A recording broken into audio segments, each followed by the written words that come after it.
Good evening, good morning, good afternoon, and welcome to Movie Watch Live. Tonight, we'll be watching An American Werewolf in London from, Yee!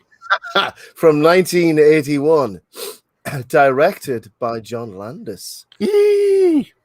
A comedy horror which crosses genre boundaries and has groundbreaking special effects and remains to this day a cult favorite with many, many fans who watch this film regularly at horror film festivals. Joining me tonight is an American Ralph in Texas. Good evening, American Ralph in Texas. Have you seen this movie before, and how are you? Yee! Sorry, I understand comedy comes in threes.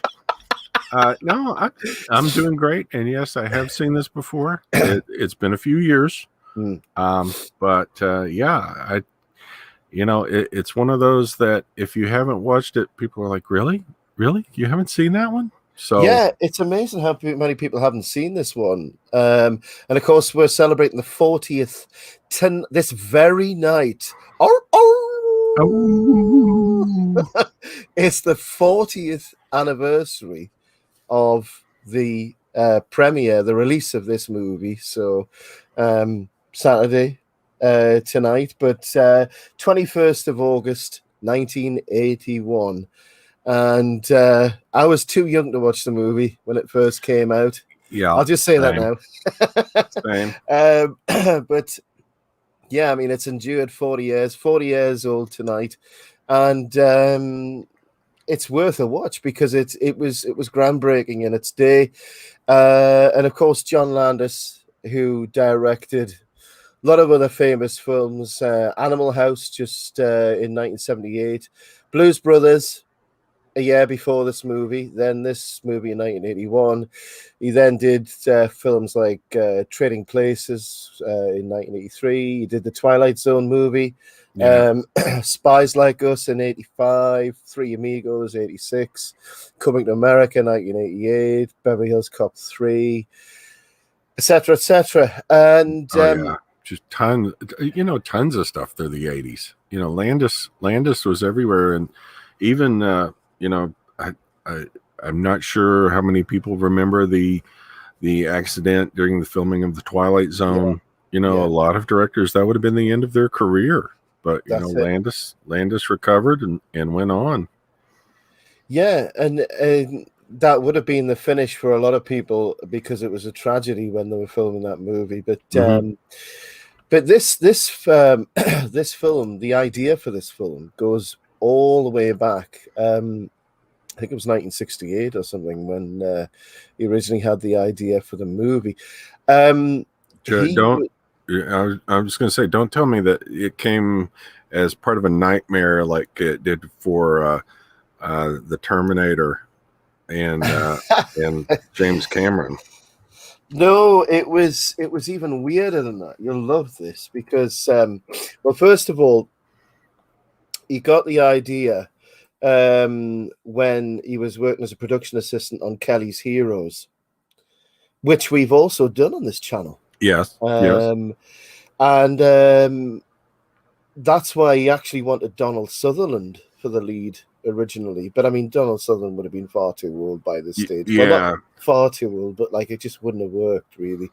But yeah, the weird thing was it was actually not only was he inspired to write it at that point, but it was on the way back from the filming the movie, that particular one, Kelly's Heroes, that he went past a gypsy funeral, and they were all the gypsies were driving, down a really deserted country road, and they came across a gypsy funeral, and it was being buried in a really, really deep grave, and there was all sorts of weird rituals going on, wrapped in garlic and all this kind of stuff, so the person wouldn't rise from the dead. So that gave them the idea of indestructible undead and what it would be like to encounter that. And got him thinking about writing a werewolf movie. And he was also, I think it was also inspired by the I think it was the Bela Lugosi stuff, because that's actually mentioned in the movie. Jenny Agutter's character makes a reference to that. But yeah, so there's a lot of deeply ingrained movie history and folklore behind this, because it doesn't immediately seem to be a really deep literary work of drama. Yeah, it's no War and Peace or anything like that, but it's a part of the thing is you brought up you and I both being a bit too young for this movie, but word of mouth from the special effects made the movie infamous. And I can remember,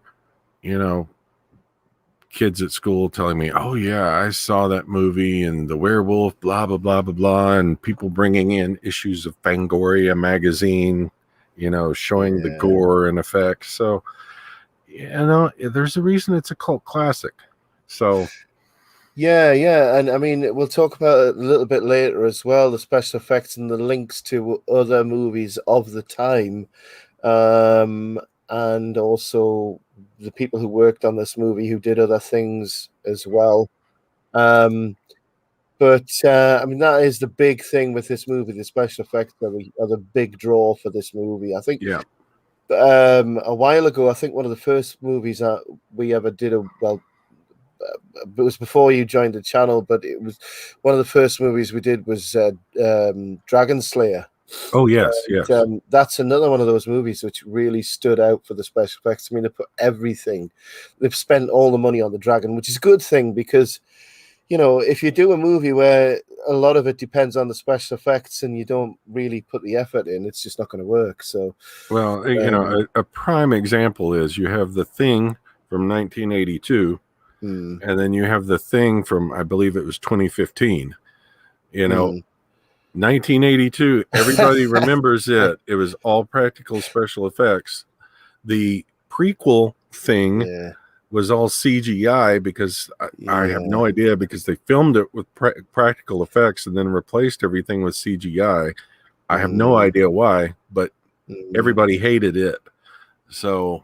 exactly, and it just shows you that a film from the past and the effort that was put in can be better than something made today. Oh, absolutely. The original, or I'm sorry, The Thing from 1982 is a remake of the 50s version, but that holds up today, whereas the one from the 2010s is dated already. So yeah. And even the 1950s black and white The Thing from Another World, yes, is better than the most recent pile of crap.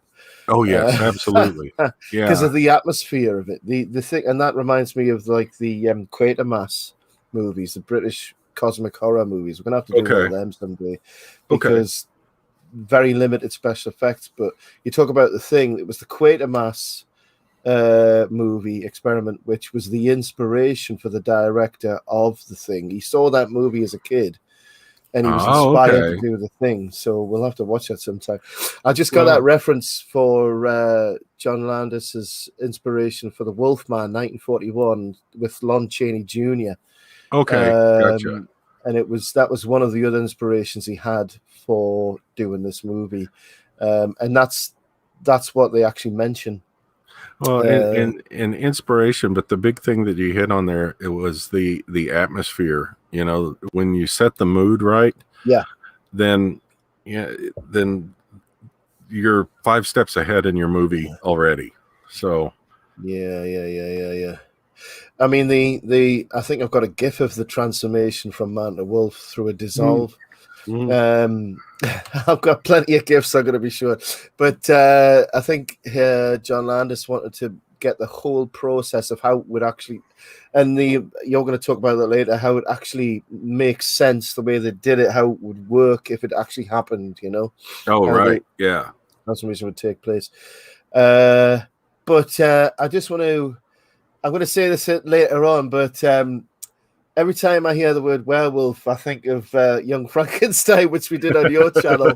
Werewolf? There. What? There wolf. Their castle. That and Frabuka. Exactly. Yes.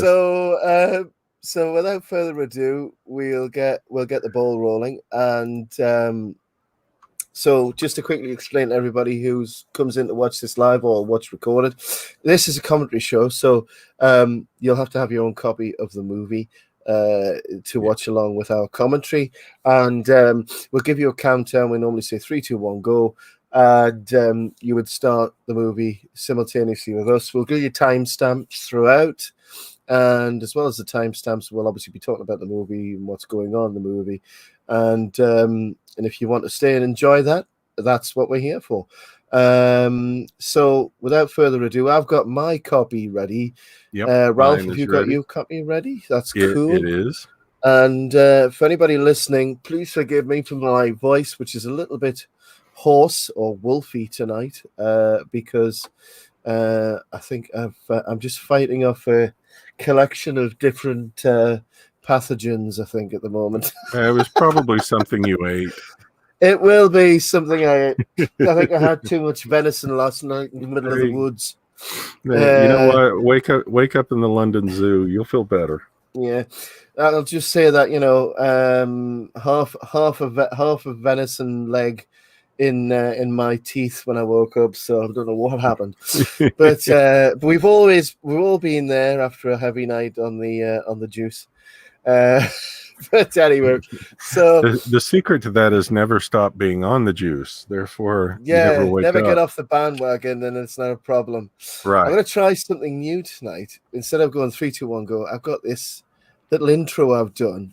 Let's see whether YouTube picks up any part of this and says, sorry, this is copyrighted.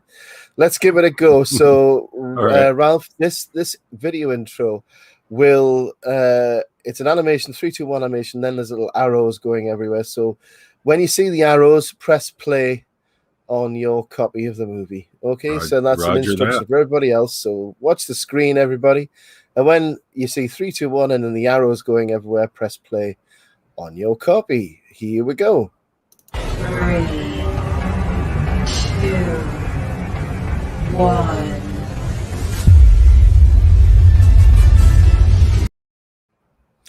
There you go. There we go. You might have heard a little fanfare of this. Yeah, so simple, even a Ralph can do it. And there comes the Universal logo. There it is. So yeah, this movie is was financed because of the success of Blues Brothers. I mean, he didn't have a problem getting the finance from the studio. Well, when you film the world's largest car crash at the time, yeah, that tends to impress people. Yeah, all of the songs in this movie, by the way, have the word moon in the title. Ooh. And the scenes you're seeing here in the movie, it's supposed to be the North Yorkshire moors. I'm going to break all of that already and say it's not. It's Wales. This is Wales. These are the black whales, not the things that not the in the ocean, but the place. And this is, as in the Prince of Wales, who gets called a bunch of sticks in this movie later on. And this is the Black Mountains, and that's not meant to be at all offensive. They actually are called the Black Mountains because they're dark. Well, yeah, makes sense. Yeah, Frank Oz. Frank Oz. Now, obviously, there's other movies. He's in Blues Brothers as well, Frank Oz. So whenever John Landis makes a movie, he tries to get Frank Oz involved. And yeah, original music by Elmer Bernstein. There's not a lot of noticeable background music because the fact that there's so many famous songs in the movie. Yeah, like this one, and then also I See Bad Moon Rising. Oh yeah. You break in with the CCR. Yeah. So it So gives it a very Stephen King feel there, because he likes to incorporate lyrics into chapters of his books yeah, it's or like sections. I think that's why this movie works, because it's the optimism of comedy with really horrible scenes. And I love the way just these massive wide open spaces showing how vulnerable you'd be in this environment. He's using the environment, and then the way the truck comes over the horizon with the headlights, it's like a wolf's eyes shining in the night, you know. Yeah, I can see that. Yeah, the main thing I'm thinking about is, I've never been to the UK, but that doesn't look warm and inviting right now. It was deliberately filmed in February, March time, so it would be freezing cold and wet and horrible to build. And this is, I think, as you said yourself, one of the best things about this movie is it's the atmosphere, isn't it? Yes. Yeah, exactly. Because that's the thing is, if you set the atmosphere, then you've got everything right. And horror movies today Don't tend to do that. lean right. They lean on Yeah. jump scares, where it's What like, do if you? you set the atmosphere right, it sticks with you. Yeah. You leave the theater and you remember that. You want to Yeah. come back to it. By the way, do you get the symbolism of them coming in a sheep truck? It's lambs to the slaughter. Yeah, very much so.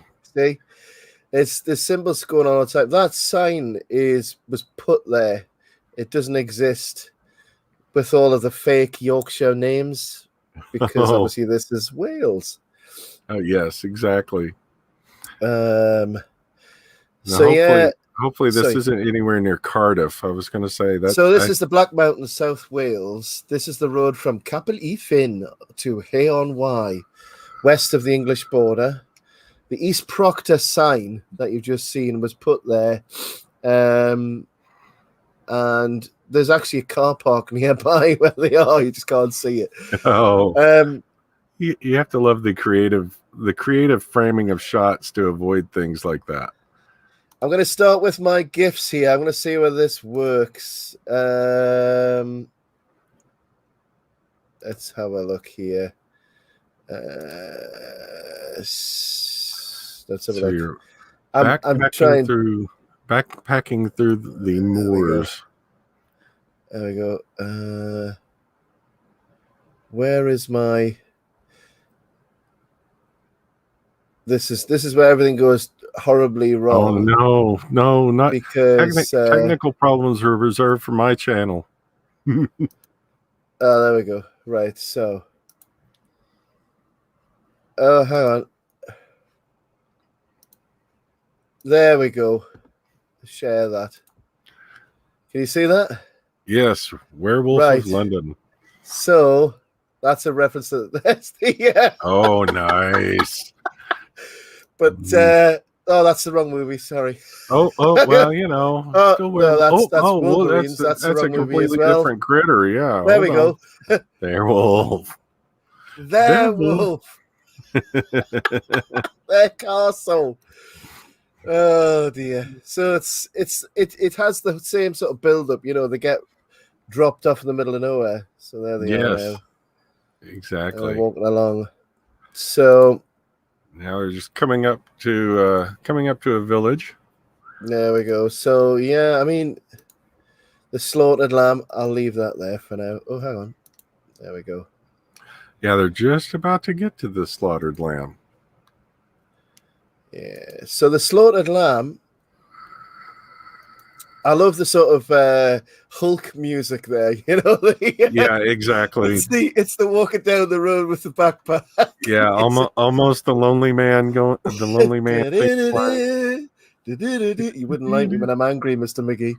So there's the slaughtered lamb. Now, the slaughtered lamb is actually in Crickedawn, and it's again in Wales. And it gets even more confusing because that's the outside. The inside is actually the Black Swan in Surrey. Okay. Oh, nice. So again, very confusing. And there's Rick Mail, who we'll see in just a second. And I love that friendly greeting. yeah, it's the bit where in the westerns where somebody's playing the piano, ding, ding, ding, ding, and then stops. Yeah, and dead stop. Everybody looks up. I'm looking for Jed Magruder. There's cast. The cast there is the big fat guy with the bald head is Brian Glover. Okay. And he's gonna tell a story in a moment. So yeah, this is the pub where they have the pentagram on the wall with the candles and everything to keep the wolf or the werewolf at bay, because they even know who the werewolf is. Oh, yes. It slipped my mind on that. So they're just in here having a cozy night. There's a reference to the Alamo here, by the way. Joking. With John Wayne. It's a movie with John Wayne. The Alamo. You know, with John Wayne. All right, I remember now. This explains why Ozzy Osbourne got in trouble for peeing on the Alamo. He thought it was just a movie. Exactly. This is, but I mean, because obviously it was written by John Landis. This is in here because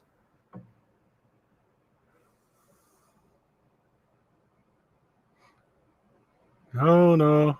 This is where Brian Glover tells his joke about about the animal. Yeah, so yeah, there's the reference to the mark of the wolf man. Exactly, and that is. Now here we go with the joke. Let's listen to the joke. To New York. United Nations, good communist organization, the UN. Well, yeah.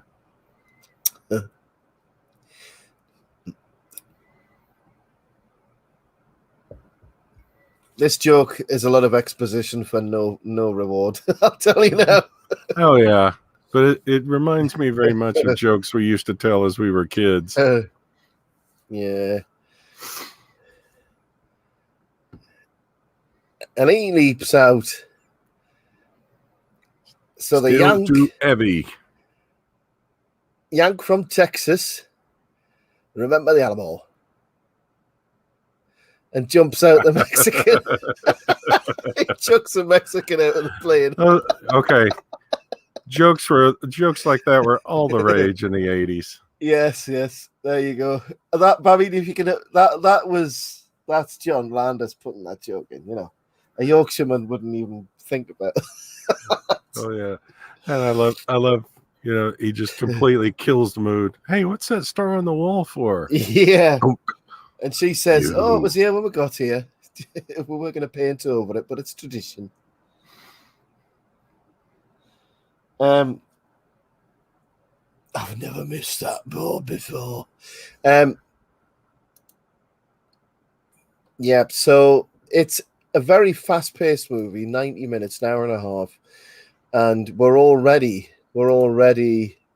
10 minutes in, 11 minutes in. But strangely, a movie about werewolves, it's actually 59 minutes into the movie before he even turns into, well, I'm giving the game away now, aren't I? Yeah, no, you got one person with a conscience. Don't let them go. Everybody else is like, get out. Yeah. And the one guy goes, stay on the road. By the way, John Landis wanted to make both of these guys. We should say who the cast is here, really. David Norton plays David Kessler, and Griffin Dunn plays Jack Goodman. And the idea was, so now we're outside again, so we're back in Wales. We were in Surrey on the inside of the pub. That's a fake tree, by the way. It's covering Welsh place names. And that's a prop, the Angel of Death there. But I still love the atmosphere. It's incredible. But yeah, it's it's murder. This kind of thing's been done to death since this movie was made. But yeah, these two actors were chosen because of the fact that they could do comedy. This scene was actually filmed in the gardens of a park near Buckingham Palace. So we're not even in Yorkshire or Wales now. We're in London. Well, you had to get to London eventually. Oh, and they turn off the road. Yeah, so the John Landis wanted these two to be wearing bubble jackets because it was like to make them look like astronauts, so they just look totally out of place. Yeah. It's just like hey, let's do it like the two dumb Yanks. Oh, yeah, absolutely. Well, they should have made them Canadians if they were going to do that. Well, I've got to say, you can't get more clueless outside of the United States other than being a Yank, so... It's one of those random things, though. Let's go backpacking in Europe and let's go to the worst part of Europe, the North Yorkshire moors, where it rains and it's cold. Yeah. Well, and, and earlier in the movie, they're talking about Rome and all these other places. And it's like, there was always, you would hear people talking about, yeah, I'm going to go backpacking through Europe. And I don't know a single person that ever did. No. Now we get Now we've got the sound of the werewolf. Yes, which was composed of multiple sounds. So you've got like a wolf, I think a panther scream, a train, just a whole bunch of things all mixed together. Yeah, yeah, and that's what makes it disturbing. Exactly. It's the Landis's idea behind it was to have you just think, what was that? What the hell is that? And I love this bit in the movie because Griffin Dunne is, David Norton can't act to save his life, but Griffin Dunne is so good at what he does. He's just like, what the fuck is that? Yes. Shit, what is that? It's so good at delivering the lines. It's like... Well, yeah, and he really gets the short end of the deal, I think. But oh shit, David, what is that? And it just breaks through. It's just like this really good balance between like scaring you and like just humor, off the cuff humor, because you would be like, oh shit. Little bit of visual cue here, by the way, saying it's circling them, right? But watch David Norton. He's circling Griffin Dunne. Can you see that? Oh, yeah. That's a bit of foreshadowing because he's an ex. Yeah, very nice. Yeah. All of these little visual. Oh, too late with that one. All of these visual cues which are coming all the time. Well, yeah, that, and just the fact that they're not showing it, so you've got to your mind is in the background taking that sound, trying to figure out what it would look like. That's it. And they don't really show very much at this stage in the movie. No. And that is again something that they maintain throughout at least the first 2/3 of the movie, which is why it adds to the threat, makes it look even better. And this is the standard jump scare. Nothing's bad's gonna happen here. It is. Oh my gosh. And so he just it's a stuffed head thrown at him. Oh my god. I'm just gonna let the werewolf eat you instead. What are friends for? Yeah. Good old David runs. Yep. It's too late now, David. Too late. Oh, nice. Jack. And of course he gets attacked, but yep, the werewolf shot. And the townspeople finally found their bollocks and came to help. Yes. And there's what the werewolf was. It was a man. an old man, or at least a man who maybe liked to listen to classical music with his slippers on. Well, yeah. And of Um, course, they can see he's wounded. They know what's up now. It's like, oh, great. Got another one. yeah, but obviously they can't kill this person. Yeah. But, you know, through that whole thing, yep, just a, you know, we're 17 minutes in, 17:39 seconds in. Yeah, and that's exactly the same as me. Yep. You know, so we've had an attack, but like you were talking about, they don't blow it in the beginning and show you the monster right up front. So you get a little glimpse of it. So you got the threat, but you don't really know how in depth it is. Yeah. So he's playing it well. And this is the very beautiful, in her prime, Jenny Agutter. Now the nurse on the right that's had the look. So Jenny Agutter is the nurse talking here with a clipboard. Yes, I'm being facetious. Oh, right, of course, yeah.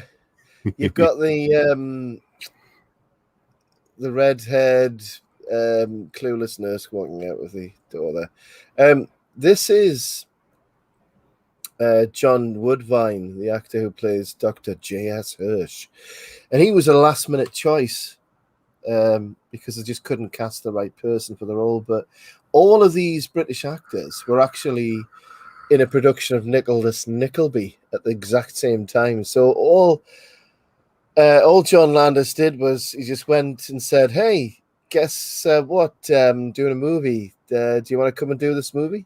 And that's how a lot of this stuff happened. Yeah. What we've noticed on this channel is like a lot of these movies in the early 80s, people were doing work on one movie, just went and did work on another. I think when we did, I think it was before you joined in, but I did Jabberwocky.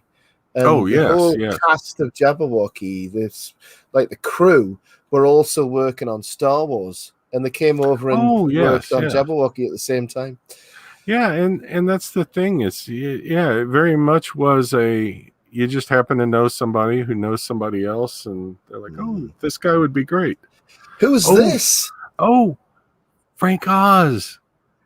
And you know what's so weird? Soiled. Every time I hear Frank Oz speaking, all I can think is Fozzie Bear. Yeah. Oh, yeah. He just. I always hear Miss Piggy in his voice. Yeah. It's like all I want him to say is wacka wacka wacka.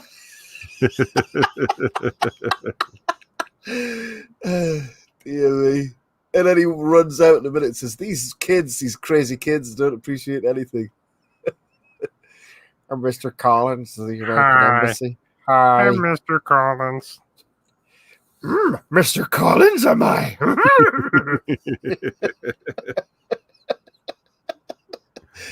That scene where you see the from the werewolf's perspective, that little sequence before, because he's starting to see the memories of the previous werewolves, which is never really overtly stated. He has nightmares, but he also sees visions from the previous manifestations of the werewolves. Yeah, going back to the whole nature hunting thing. It's weird, isn't it? Because it's like some sort of shared memories which are passed on from werewolf to werewolf.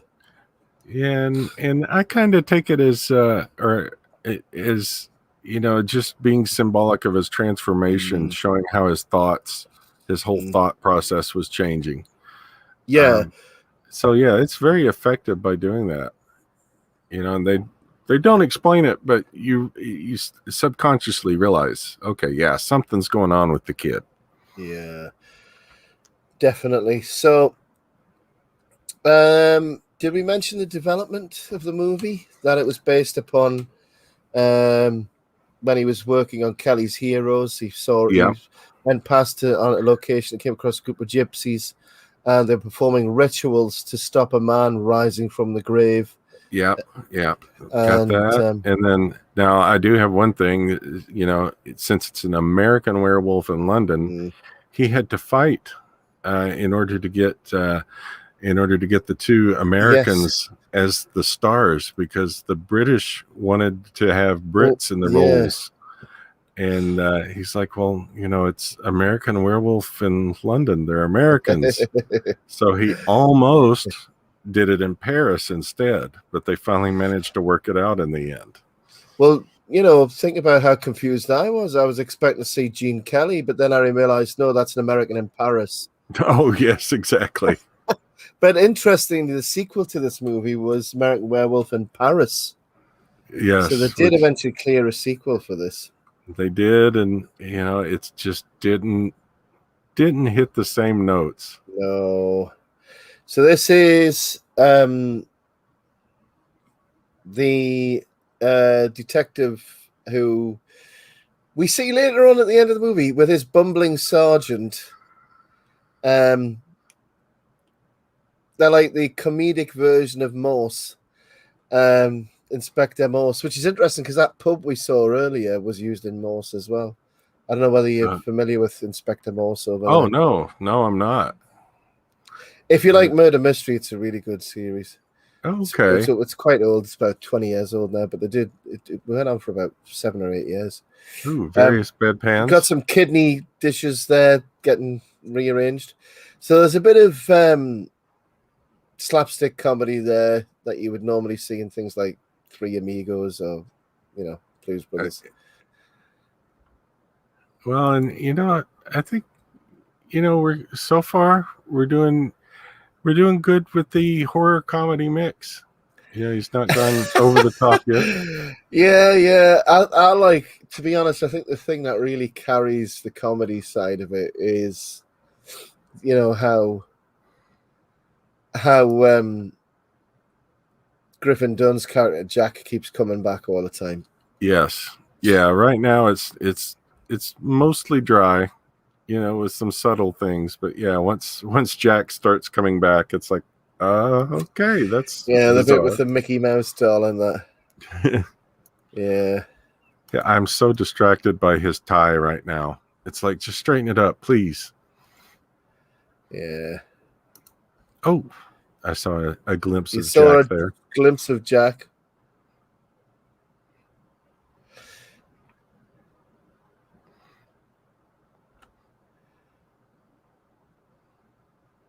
Oh, we missed a bit where the nurses were discussing how they knew he was Jewish, by the way. Oh yeah, well that was why I was asking if the hot lead was the one that had a peek. Here we go. There's that. Yeah. This woke up with half a leg of venison. By the way, an interesting fact about this movie. Interesting.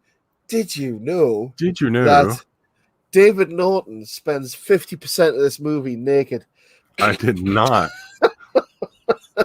He's literally buck naked for 50% of the movie.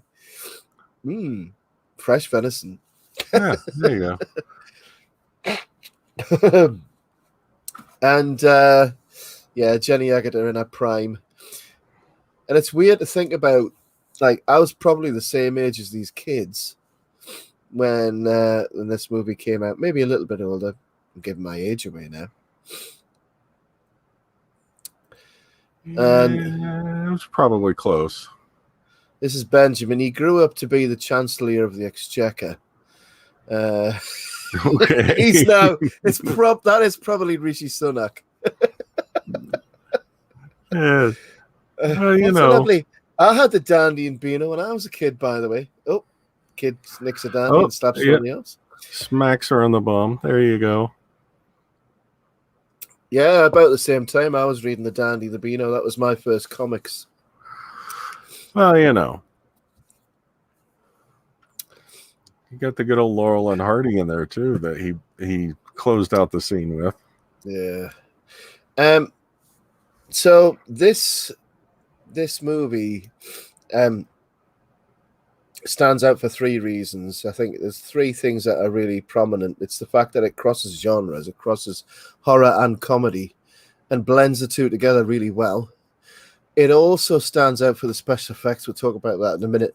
Mm-hmm. And the third reason is the direction, you'll notice that the camera follows the actors quite a lot. There's a lot of scenes where the camera's moving all the time in different ways that you normally expect, because that was something that John Landis liked to do, and he later on became the director of a famous music video.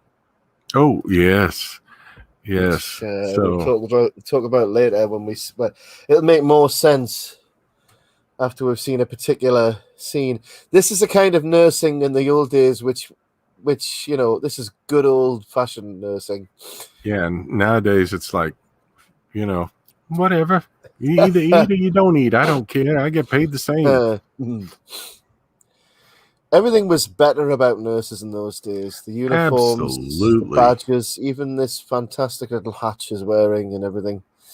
And just, being fed food by Jenny Agutter. It's like, And she's smart. She held his nose. Not bad. She did. Those badges as well, you had nurses had those badges to indicate they were specially trained in certain areas. Uh-huh. I don't know whether they still have them now. But yeah, I mean, as we said off camera before, the on-screen chemistry there. David Norton, who plays David Kessler, had a massive crush on Jenny Agutter. Yeah. Let's see. Where did looking to see if I can find where they met to begin with. While you're doing that, I'll just quickly explain that. As we can see on the screen there, the character of David Kessler is starting to have really bad dreams, nightmares already. Because, as you said yourself, his nature is changing, but it's like a supernatural side of it as well. Yes. So there's something weird happening to his psychology as well.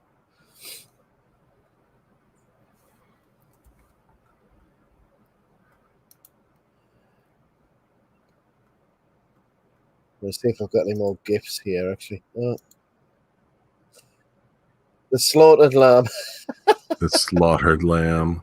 Now, there is actually now a pub called the Slaughtered Lamb in New York, Oh, no, I did not know that. They actually made one. And I think it was fans of the movie. I think it's where is it? I'll just quickly find out. Oh, here it is. There we are, Greenwich Village. It's in Griffin Dunn's neighborhood, with his and David Norton's picture in it. So they actually made one in Greenwich Village. Oh, nice. Anyway, so yeah. Okay, so they first ran into each other, and actually I was closer than I thought. So David had been a student at the London Academy of Music and Dramatic Arts, and he saw her playing the stable girl in Equus at the Royal Court Theatre, and he had been an usher there. So he would watch her on stage, developed a crush for her, and then down the road wound up getting a part co-starring or starring with her.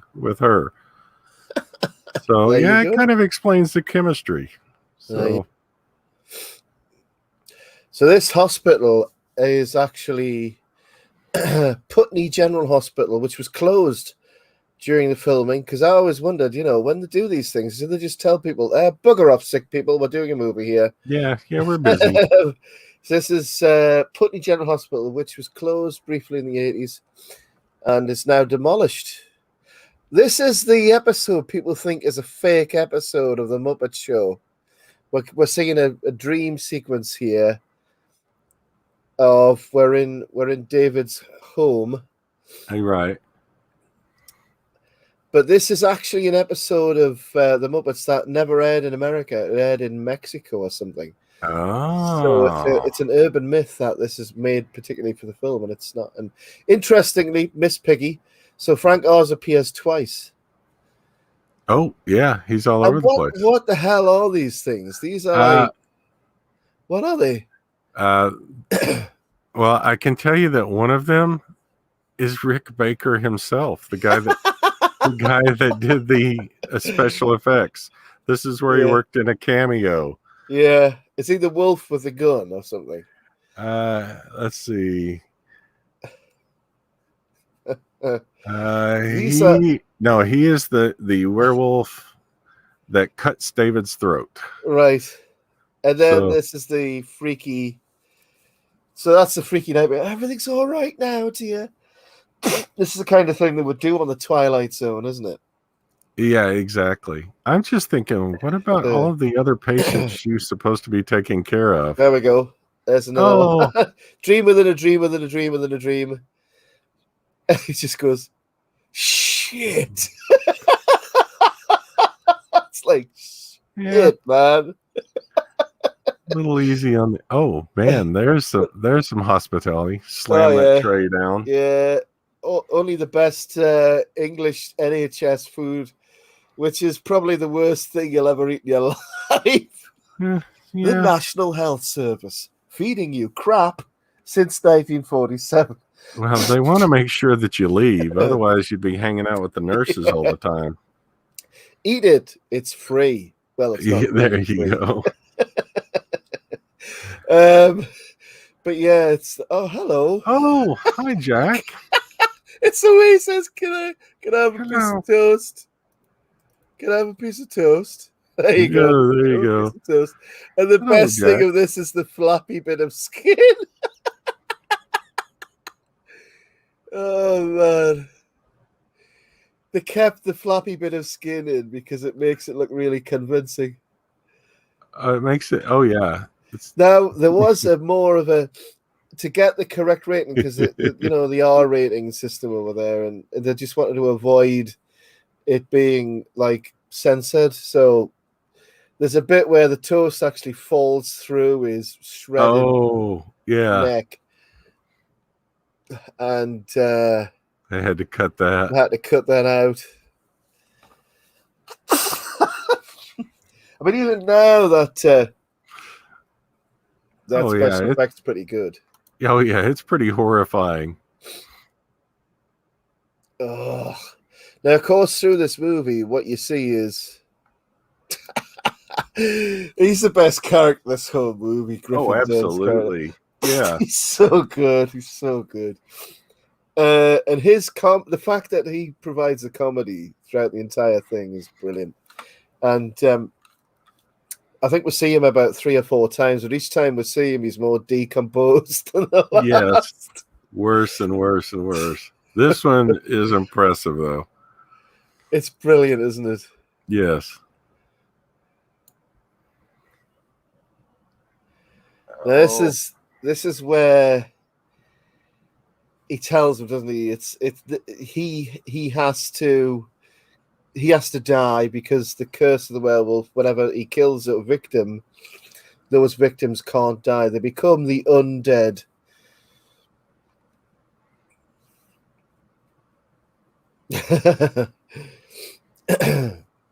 Well, and you got a good old buddy. A good old buddy. It's like, hey, by the way, you gotta off yourself, buddy. Yeah, I'm lonely. Come on, kill yourself, man. Guess what? I died. You've got to die too, but you've got to kill yourself.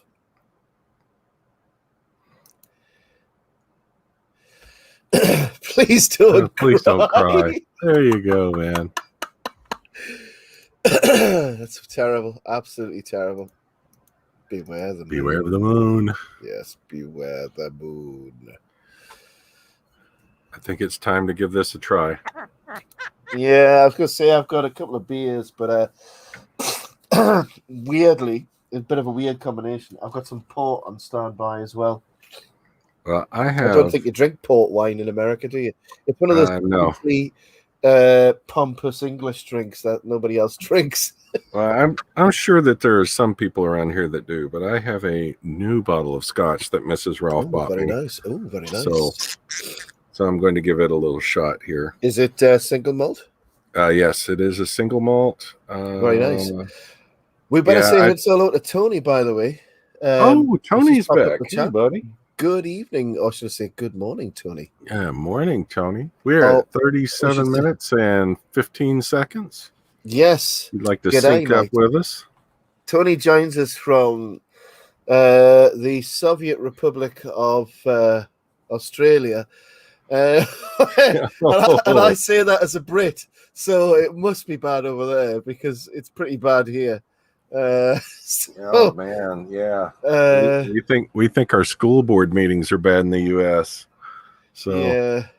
Well, I mean, you're fairly unique, Ralph. You probably are in the freest state in one of the freest countries of the world. So, but you don't have DeSantis.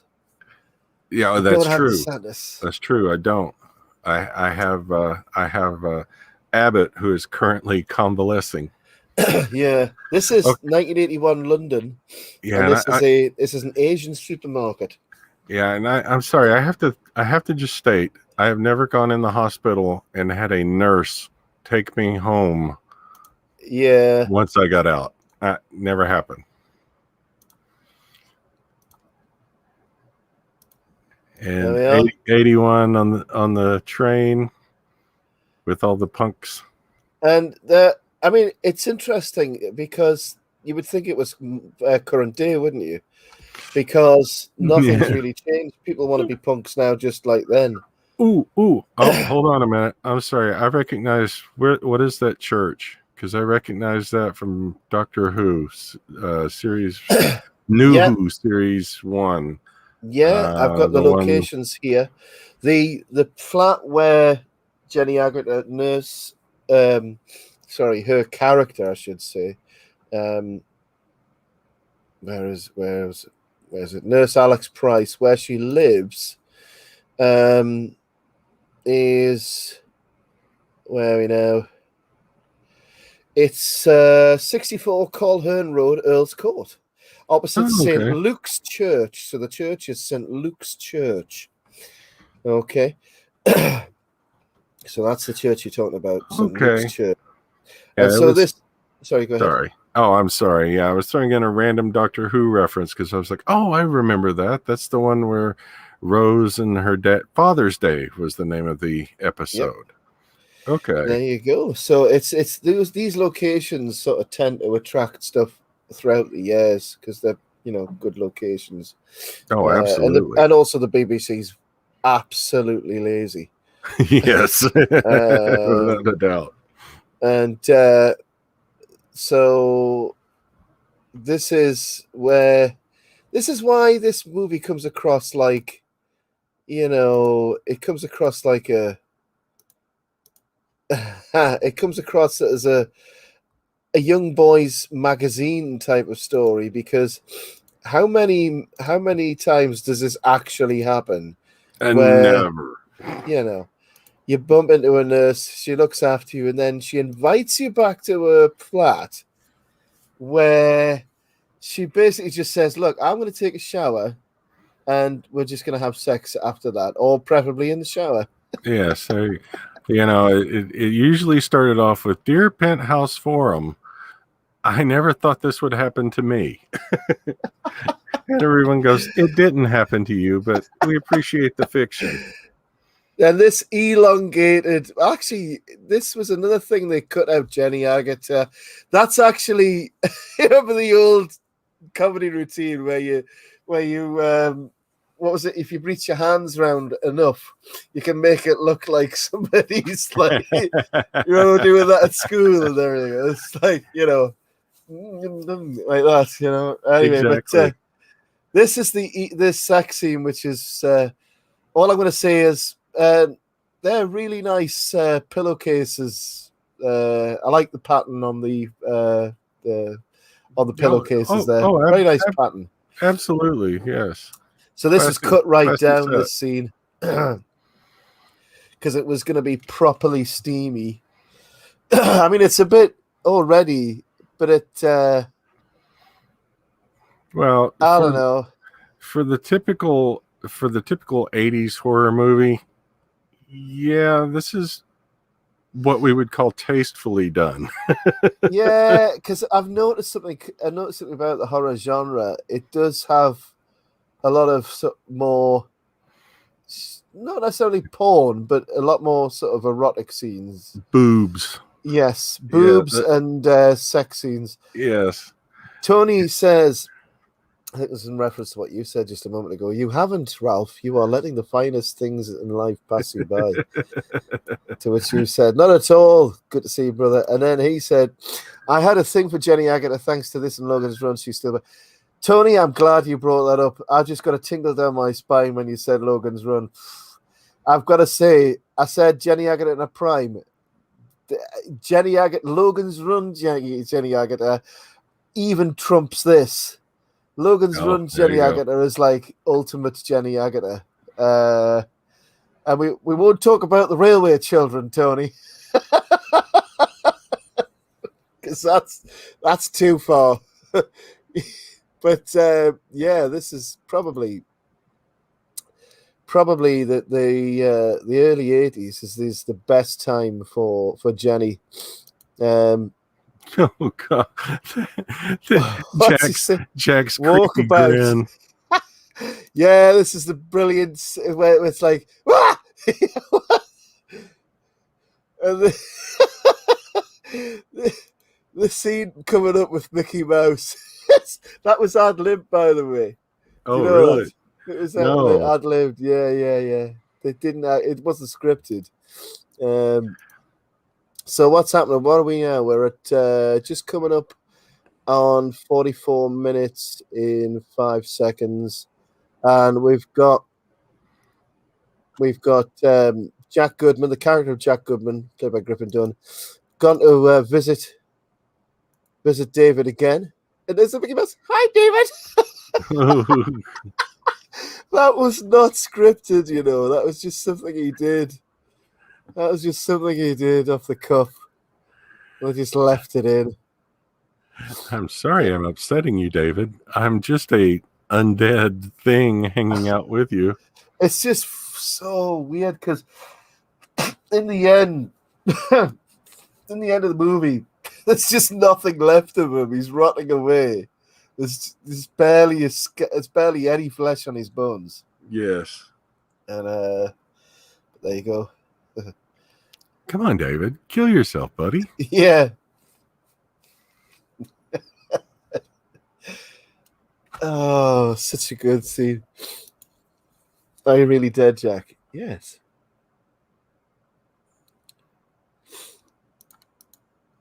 So there's too much trivia to go through, really. There's far too much. Oh, yeah. Well, sorry. Oh, no, I was just saying, you know, there's just so much going on in here and so much ridiculous stuff happening. I mean, it's 59 minutes before he actually turns into a werewolf, you know. Oh, yeah. Yeah. That's the weird thing about this movie. Yeah. We're halfway through the movie and yeah we're just getting hints of it. Yeah. But this is where, you know, Jack comes to tell him that, look, 2 days' time, it's going to be full moon. You are going to turn into a monster. When he said that, I thought he was just going to, you know, shag Jenny 3 times and walk out on her. That's what a monster is in today's world. You bastard. And come back to bed now. Come back to bed. Okay, not going to argue with that.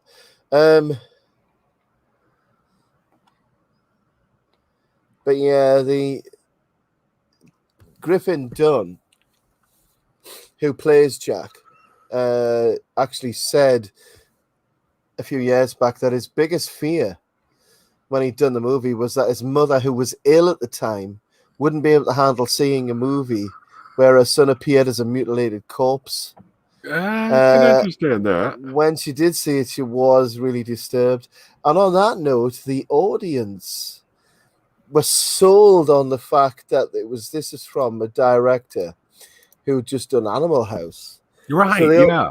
they all thought they were going to see a comedy. And so they walked out when it turned out to be a horror. They just walked out of the cinema. You know, and I think that shock factor really that's what helped cement this in the cult status. And definitely. I mean, think about it. If Jack hadn't been wandering around, like for example in the hospital when he first shows up, that awful state he's in. Yeah. That, and then his slow degradation throughout the movie and his, you know, annoying, just come on, David, kill yourself. Come on, kill yourself, buddy. You know, if he wasn't in the movie, I think would have gotten lost. It wouldn't despite have the great worked. Special effects. I think, to be honest, he really does. He's the cement of this movie. That guy. Yes. I mean, but it's you know, there's several things that work and gel the thing together. They've just mentioned there the conversation. Jenny Aggar's character mentioned something which was the inspiration for the movie, which John Landis wrote into this movie, was the 1940s horror movie The Wolfman. Yeah. Starring Lon Chaney Jr. And the transformation that he then was like a standard dissolve. But obviously John wanted something more believable. Yes, he wanted the whole thing to be seen. Sorry, go for it. No, go ahead. This is a GT. This is an MGB. That's an MG sports car. Okay. It's an MGB GT 1981, 1.8 litre engine, 4 cylinders in line, I think. Classic MG car. That was one of the last really good MGs that were built, in my opinion, anyway. It was nice. You still get them now. Oh, well, yeah, and going into the early 80s, that was the time when everybody cut all of the cars back to economy. Yeah, coming out of the muscle sports car era. Well, by this stage as well, the 70s had completely killed the British car industry. And I say the 70s, I mean the communists and the massively ridiculous unions had destroyed the car industry. But being a doctor, he had this nice car, didn't he? Yeah, absolutely. I love these old pubs. You know, I mean, obviously this place, as we said earlier, is in Surrey. It's completely different now. It's redecorated. But just the atmosphere of the old 70s and 80s pubs, you know. Oh, yeah. Like the fake beer mug on the stand there for a particular lager. Oh, yeah. So this is, the doctor's gone back up to the fake Yorkshire village. And everybody who was there before is still there. They haven't gone home yet. Well, from an American point of view, we imagine that Brits are always in the pub. Well, do you know what this is one of the most difficult things about all of the crap of the last year. Pubs have never been closed in hundreds of years. I mean, there's pubs in Britain that are older than the United States. Oh, yes, absolutely. I think the oldest pub's about 600, 700 years old. They're that old. And, you know, the first time in Britain, even the 2 world wars didn't close the pubs. The first time in history, bloody pubs are shut. You know what I mean? Yeah. Yeah. Yes. Yeah, exactly. Keep them open through the Blitz. Rick Mail, Tony, he recognized Rick Mail. I'm going to put a GIF on the screen just for Tony. There you go. Oh, wait. There we go, Tony. That's just for you. Rick Mail. And if you ever get a chance to watch Blackadder, Rick Mail played Lord Flashheart. But he was also in a TV series called The Young Ones. And also in a TV series called Bottom. You would probably really like Bottom. Legendary man. He's passed on now. He was in a quad bike accident years ago, and it eventually caught up with him. Oh, Sadly, that's a shame. But yes, Tony Nasser, just for you, Lord Flashheart, and the fourth series of Blackadder, he plays a flying ace, and he's telling a story with, I think, Private Baldrick near his groin area. And he's telling the story, and he says, "You've no idea what it's like to feel the wind through your hair." And then he does a big fart, and he says, "He knows what it's like to feel the wind through his hair." Nice. Anyway, childish humor, but it's enjoyable stuff. I live for childish humor. So where are we? Let's cycle through my gifts. We know that one. So we're now at. This is so funny how he goes out into the churchyard to tell him the truth about what's happening. And then Glover comes along. Brian Glover comes along and says, "Oi!" And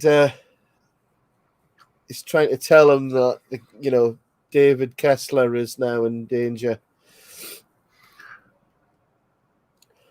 It's almost full moon. It's almost full moon down there, That's enough! It's the way he shouts at him, like, "Get back home now!"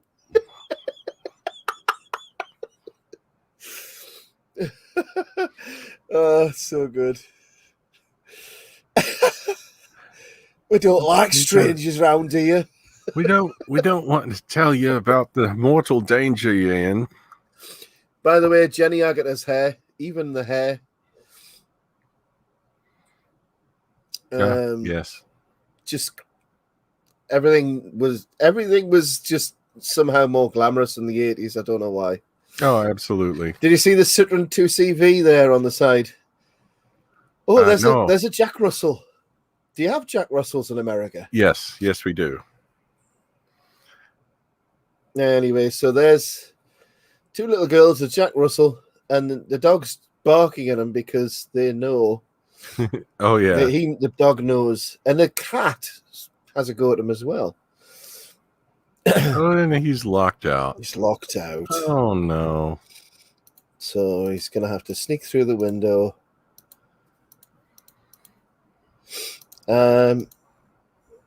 Yeah, so, I mean, the concept of the movie, John Landis had this script for like over 10 years before he finally got to make it. And it was a success of Animal House and Blues Brothers, which guaranteed being able to make the movie, because it was actually quite pricey, as you can understand, because of these special effects. Yeah. I mean, some of the nightmare sequences are just like, a bit weird. Well, I don't think the movie needed the nightmare sequences, really.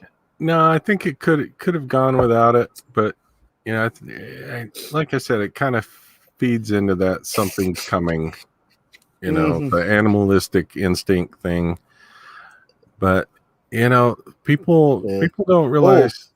Oh, go ahead, Ralph. We should explain to the audience, millennials, what this is. What this is. So this box, and that's the test card.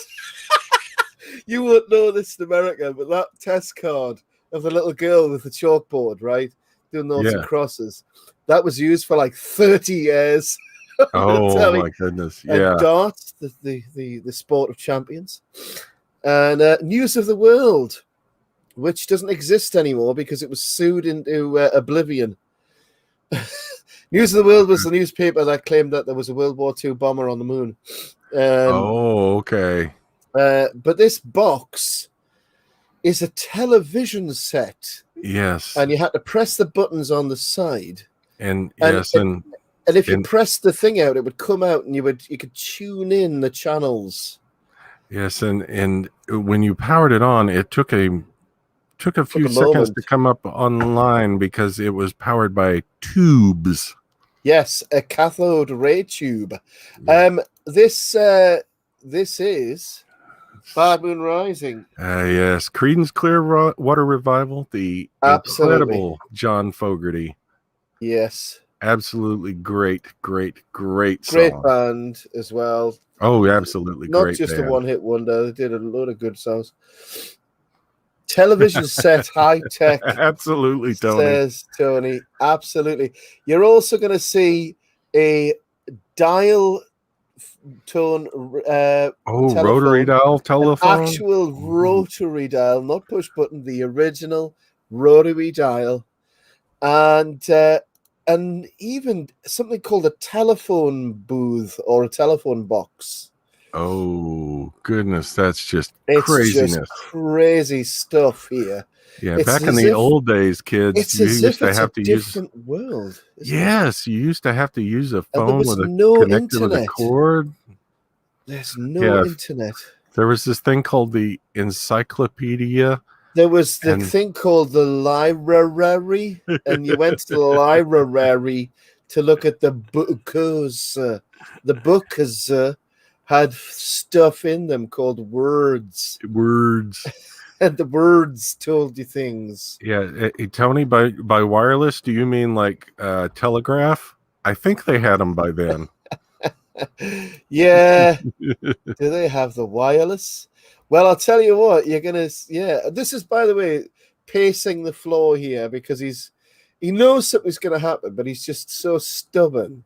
Well, that, and he can't really watch the telly because he only got like BBC 1, 2, and 4 or something. Yeah, BBC 1, BBC 2, and ITV radio. There you go. There you go. And if you're from Australia, it was Channel 9. Channel 9 News. Channel 9. There you go. 9.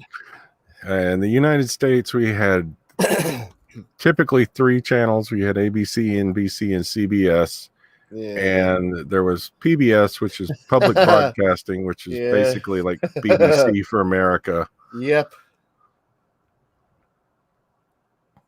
Ooh.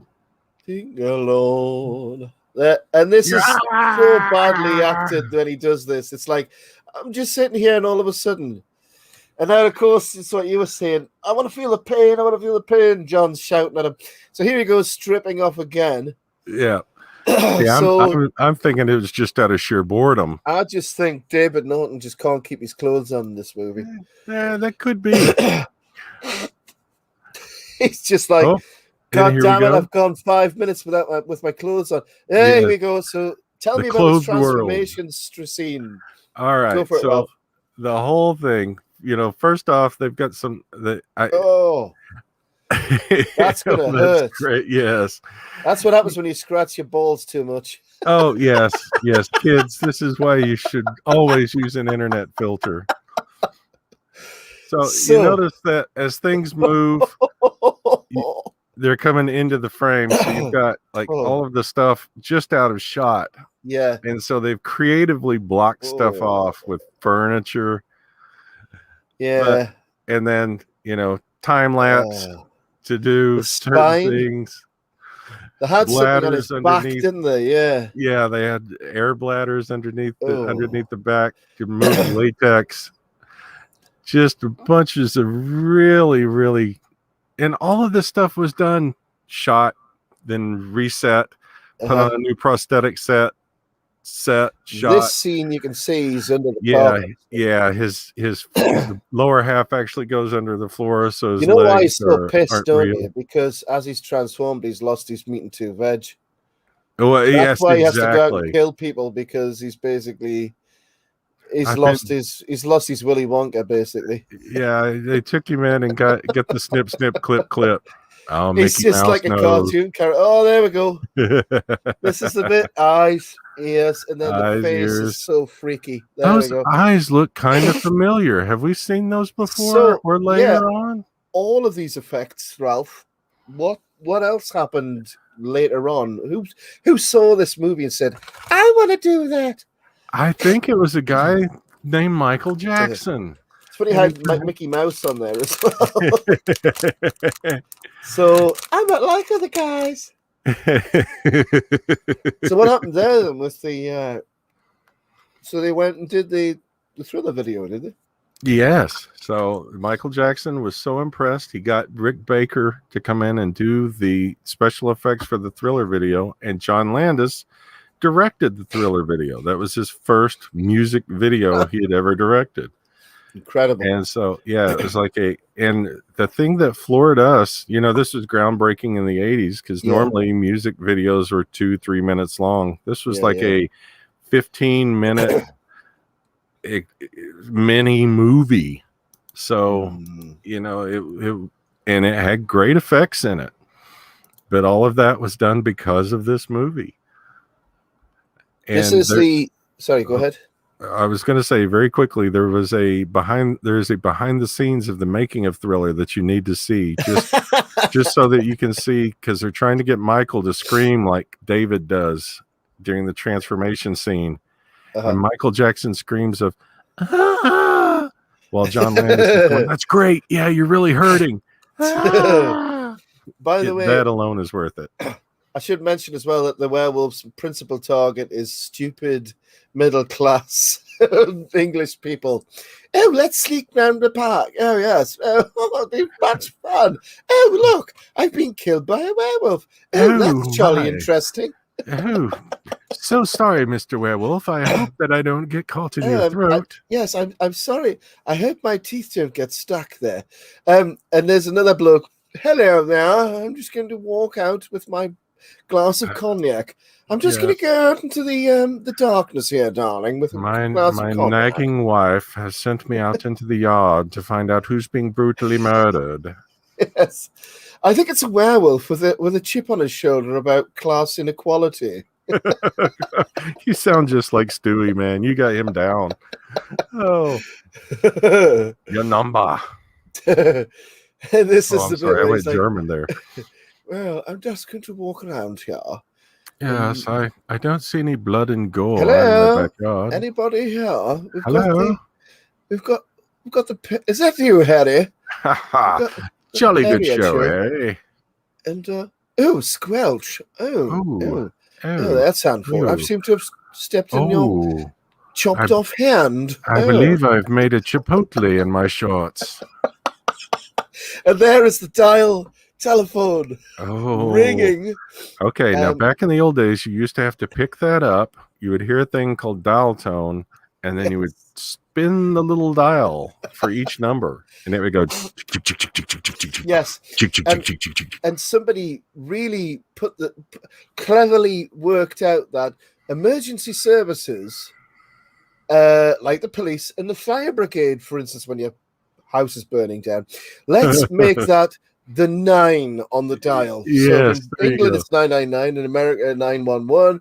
So you have to go all the way to the end, and then it has to go all the way back. Hello, yes, I'm just trying to ring, but in the time it's taken for this bloody thing to go around, my house is burnt down. Oh, that's fine. Bye. Yeah, pip pip. And fun fact, kids, if you made a mistake, you had to start all over. Again. Put the thing down. You had a little receiver thing, and you could jiggle as well. Okay, now that's bad enough. But in my day, we did not have 911. You had to dial at least 7 digits in order to get out. Yes. Really? So you're dialing 7 digits to reach an emergency service, and then sometime in the 80s we introduced 911. Shit. So that's even worse. Yes. So meanwhile, you're like, I'm going to die. I should have had that on the screen, shouldn't I? Oh, yes. Tony Nassif, that's a great show. What? Oh, yes. Thank you. Oh, 000 in Australia. There you go. 000. So is that...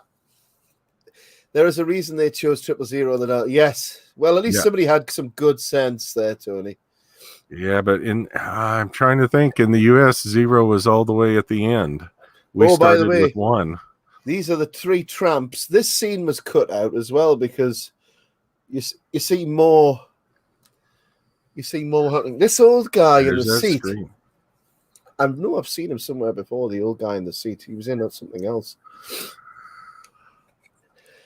I don't recognize him. No, he's an English actor, but this is the most famous part of the movie, apart from the transformation scene. Yeah, and I have a theory about this when it comes up. So I'm going to hold mine until you do your part. the genius of this scene is, and we've all been in this scenario where it's late at night, and it's the vulnerability, because this is the subway, wide open internal spaces where there's nobody else there, and it's just a tunnel, and the emptiness, there's nobody else there to help you. You're on your own completely, and it's perfect the way this is captured. This is one of the enduring images of the movie, and you're going to see how John Landis moves the camera to follow this character, and that was something that was hard to achieve in the day. Oh yeah, we take it for granted much now. Bigger.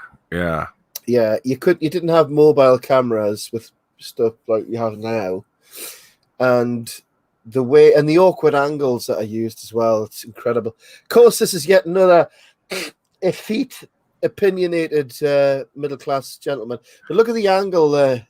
Yeah, and you're following him as he goes up the escalator. Up the escalator, yeah. And this is doing good in what we were talking about, building tension.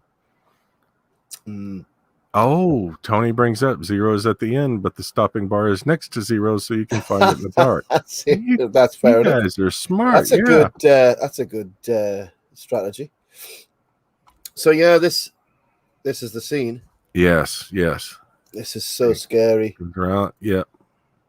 Oh, and it's all being told through his face. Oh, well, I missed those gifts out.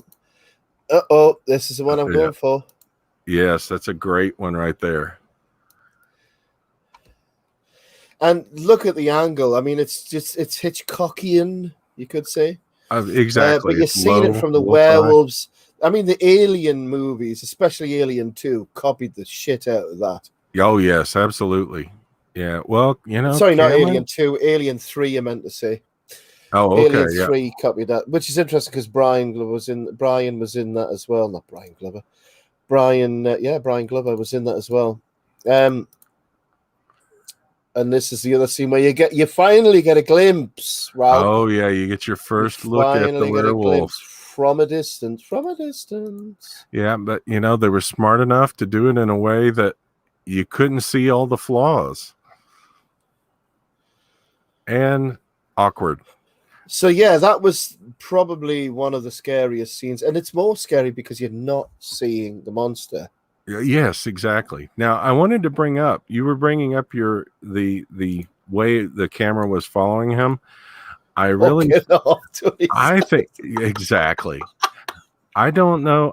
I would have to look at the timing on this, whether Landis took inspiration from, or if, oh shoot, I've lost Evil Dead, the director of Evil Dead, Sam Raimi, or whether Sam Raimi came up with this, because if you remember in Evil Dead, they have the same kind of shot, very fast moving, very low to the ground, and Sam Raimi basically put the camera in a wheelbarrow and ran with it. And I wonder if they did something similar to this. When was that? When was Evil Dead brought out? It was around 80. I can't remember if it's 80 or 81. I have a bit about this too. He was in with real wolves in the London Zoo, and they were filming before the zoo opened. They had until 9 a.m. and they ran long. And at one point, David turns around to one of the crew and he says, "Wow, what's with all the extras? Why are they over there?" And the crew turns to him and says, "Oh, those aren't extras. We've run long. The zoo is open now. Those are actual zoo goers." Right. And this is so we've reached the I'm going to call this the Joe Biden scene. where he hides in the bush and he tries to get the kid to come over to him. "Hey kid, I'm going to sniff your hair." Got a surprising amount of dong in this movie for an 80s movie. Yeah. Oh, hello. And this is like, "Hey kid, come and vote for me." Actually, you don't need to vote for me because I'm just going to. This bush is talking to me, mother. This very very dangerous, spooky persons talking to me. I'll And give you £2. Yeah. I'll give you £2 if you vote for me.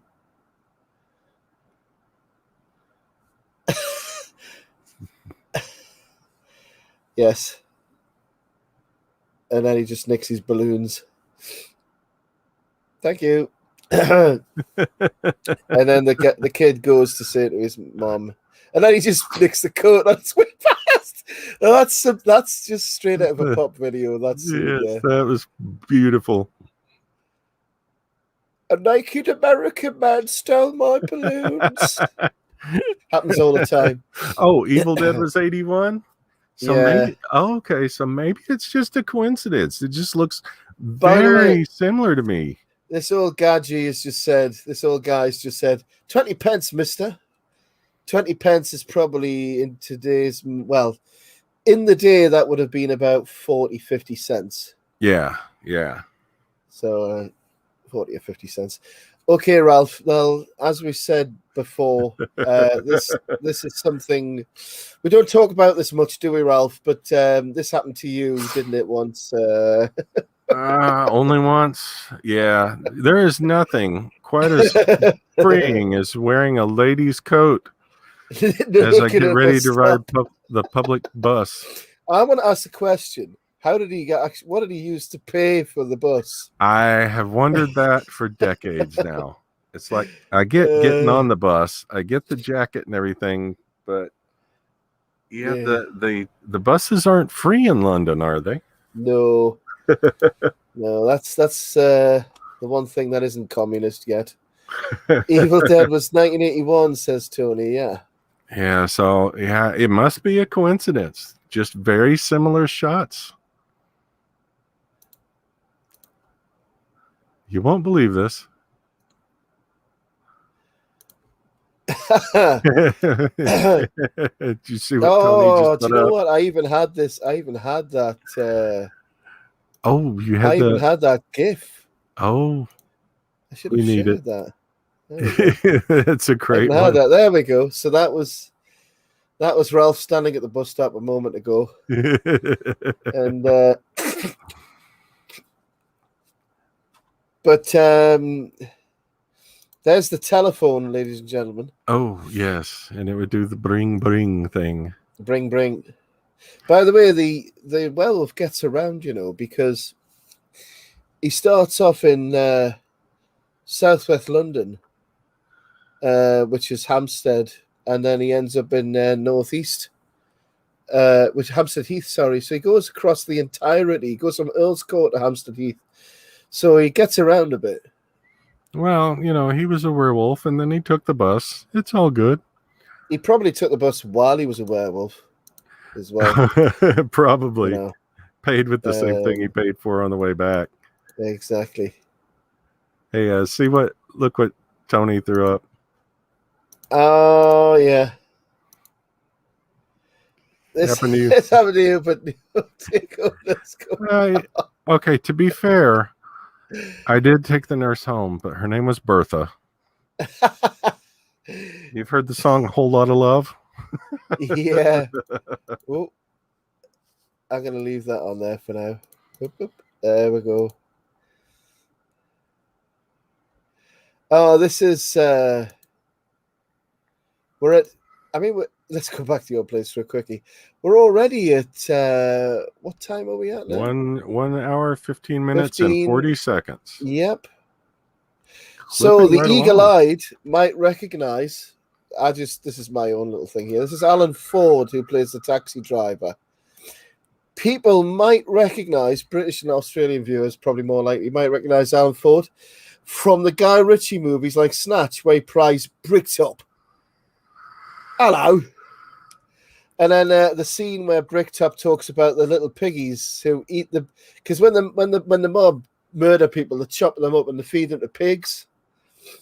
Right? Because once the pigs have ate them, you'll not find any trace. Oh, yeah. The bodies. And his famous catchphrase goes through bone like butter. Yes. But there you go. That's Alan Ford. Early performance of Alan Ford. This is a weird scene where he is going a bit nuts. Yes, just a bit. Arrested. He calls Prince Charles a bundle of sticks to try and get arrested. Now, my explanation of this is, no matter what he does, the policeman's not allowed to arrest him. I'm sorry, sir. You're a member of a protected class. I'm not allowed to arrest you. I'm sorry, sir. No matter what you do, you're classified as left wing. Therefore, do whatever you want, and I can't arrest you. Thank you very much. Shakespeare's French. Now he just has Tourette's. If you don't stop this left-wing behaviour, I'll be forced to allow you to do more and more. Just hit him. Hit him. I'm sorry. Hit him. I'm sorry, sir. You're allowed to do whatever you want. Tony says, have you made the Warren Zevon song reference yet? Lawyers, guns, and money.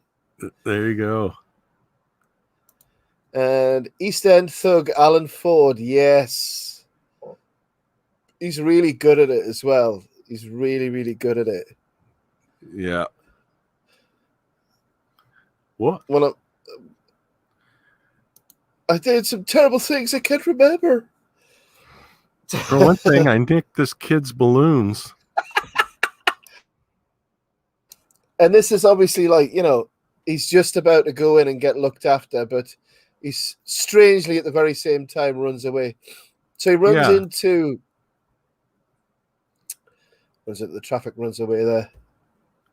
The Zevon thing is a joke? Ah, come on. I think I can see it. I've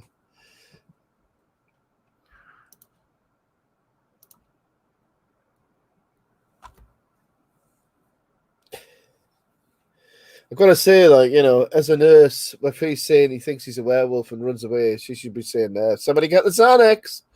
Yeah, exactly.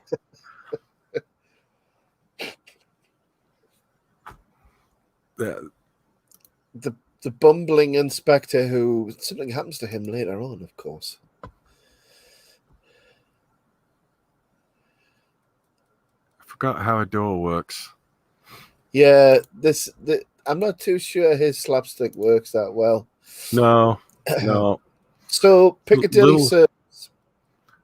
I should explain to the young children and gentlemen and ladies and gentlemen watching that this is what you call a telephone box. A red telephone box. And if you're American, it's a telephone booth. And this is where you would go to use the public telephone. You would put money in it. Money is these round metallic discs called coins. It's kind of like Bitcoin, but it's not. Yes, it's rather than PayPal or any other thing like that. These are actual metallic discs that exist in the real world, and they go into the telephonia machine, and you pick up the thing and you dial, and there you are. So. I like Tony's. Doors work differently in London. I completely agree. That explains so much. And a whole coin.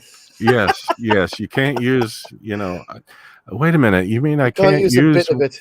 Yeah, I can't use 254th pence to make this call? What? And sometimes these machines wouldn't work, and they'd swallow all your change, and it wouldn't work. Oh, those were things were so unpredictable. And you would always check the coin slot to see if you could find change. Yes, every time you would click on the receiver handle for the earpiece. And when you found a thing written on the wall that said for a good time call Susie. It was never a good time when you called. No, I don't know. Exactly. And then also right beside the call Susie for a good time, there'd always be like a artistic work. No, like an LDS pamphlet or something.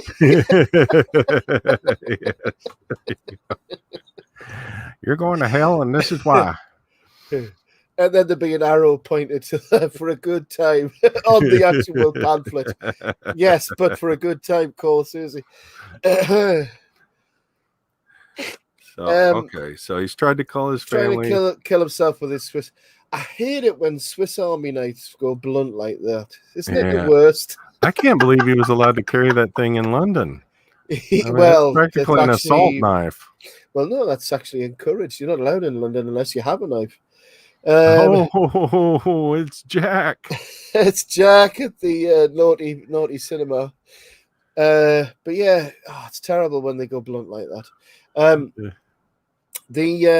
the film was originally written, look at these old cars. My goodness me, Cortinas and Rovers. We used to call them jam jars, the police cars. Jam sandwiches, because white with like the red stripe around the outside, jam sandwich. Oh yeah. So this is the naughty cinema, which when it was written originally was supposed to be like a cartoon theater, but because in the time between, yeah, things changed. So this is the Tittifilariums on show here, and yes, Cortinas, exactly, 4 Cortinas. I don't know whether, Tony, you remember Ford Capris, or as we called them, Ford Crappies.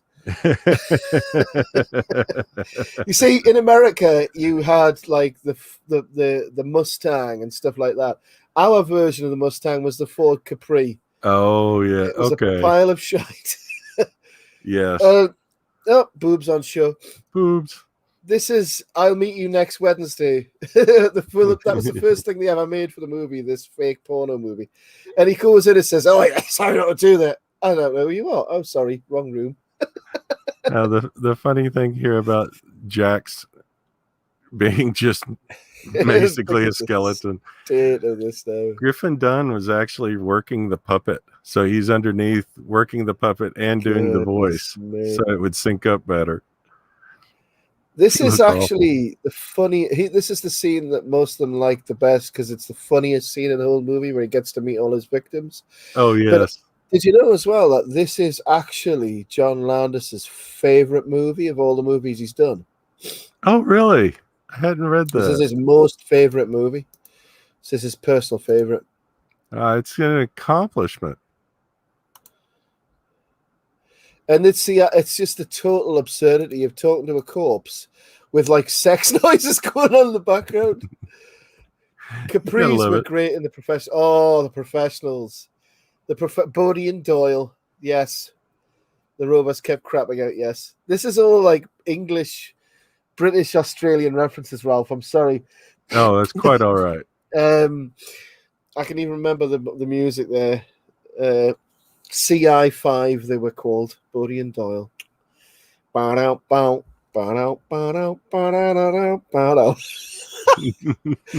have to find it for you, Ralph. You'd be in fits of laughter if you saw that show.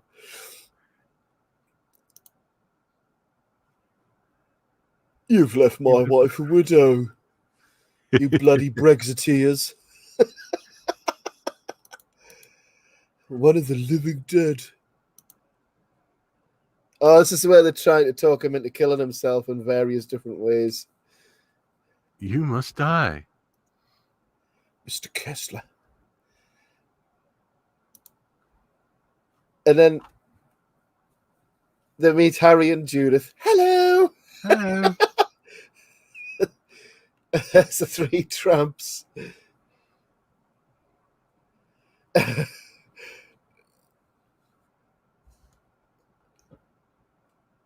You must take your own life. They're all so cheery.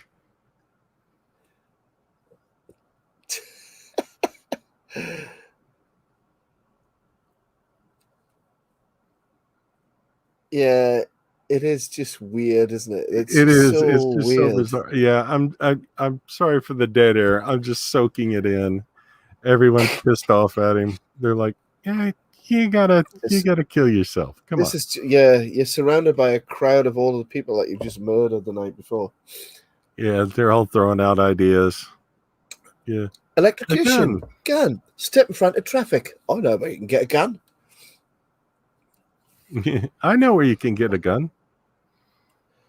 Put the gun to the forehead and then pull the trigger. Thanks. Electric shock. The car crash. drowning. Oh man! So this is not actually Piccadilly Circus. Did you know?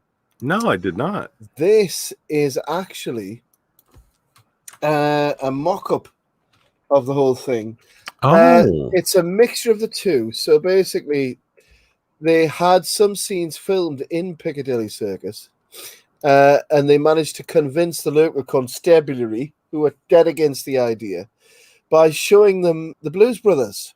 Oh, there And you they go. loved that. Said, "Go on, and you can have a go." But then they built a huge fake one as well. And this is obviously supposed to be like his transformations, like simulating sex in a way, isn't it? Because the way he's doing that, Yeah, with the chair. So, get out of it! Go on! Oh, there he goes, going full Wolverine now. yep. Hello. And screams. And screams of death. I'll check on the just house. go and check. I'm pretty much going to get killed here. Hello, I've got boobs. Hello, bye. Oh, I love it. Oh man, what can you say at this point? Tony's littering the chat here. Hang on. Profession's my favorite TV show of all time as well. Yes. Oh, you got one, Gab. All right. Oh, okay. I'll have to check that out. I also sent for you both for a good time comic strip joke for you. Oh, smash and cheers, perfect. mate. I'll Thank check you. that out. You can tell it's not the circus by the lack of big tents. There are plenty of clowns, though. Yeah, you said it. Well, do you know what? There's, London then and London now are two totally different things, really. Oh, yeah. I have a feeling London, that part of London was a lot like New York back in the 80s. Yeah. So, and there we get a second look at the wolf. Now the thing is they made the wolf, the full-size wolf. It was only the front part, so the back part was where they had all the machinery for it and everybody operating it. So they had to kind of black that off. Yeah. This is get away, everybody. There's a dangerous animal there, so everybody congregates right around there. So where can I go to get bitten? Yeah. Normally Americans run away from things like this. What's happening here? And this is the hilarious, just ridiculous, hilarious ending. So here's the inspector who's been like doubtful the full way through, and it's like, "Hello, I'm just going to turn up and I've got my head bitten off." Immediately dead. Look at that! He just bit my head off. Oh, it's not a party until a severed head goes flying. There you go. And then randomness of randomness starts happening. Blimey, that was a shocker. Then I just fall out of a bus and then immediately run over as well. That's a bad day, isn't it? I believe that was John Landis that went flying through the window. Yeah, it was. And there's a full shot of the werewolf. Oh, excuse me. Oh, no, actually, that was probably him. And I'm going to, there's more people dead. It's chaos, total madness. Literally, you do need somebody playing like. Well, that's so great. It's such shortcut scenes. It's just nothing but chaos. Nothing but chaos. Tony says NECA are finally doing a full wolf transformation action figure, which I'm looking forward to buying. That's interesting. Yeah, that would be cool. That's some fantastic models and figures nowadays. That that is something that is being done really well these days. Oh yeah, Films absolutely. Not so much, but the models and stuff of the creatures from the past. Again, that fantastic noise, and now the final moments of the movie. They've got him cornered in the alley. Got him cornered in the alley. Why are civilians running towards the wolf? Now this is the gun squad, and to be honest, in the early 80s, the Metropolitan Police Gun Squad shot more innocent people than actual criminals. Well, they had a bad reputation. All loading their magazines. Been there, done that. Yeah. That is a good thing about living in Texas.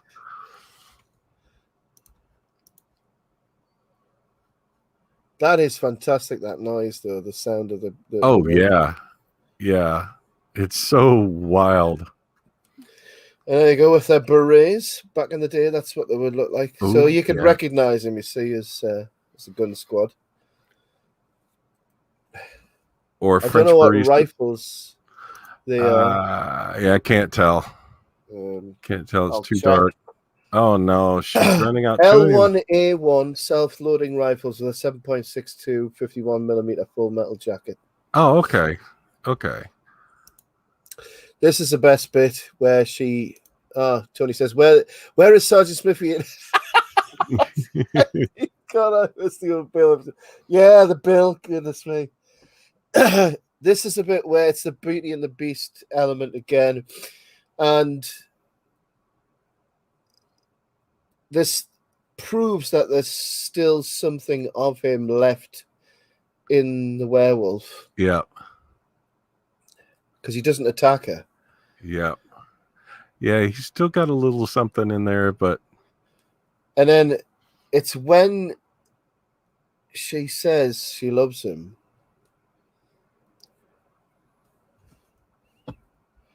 And then you see the expression change. Yeah.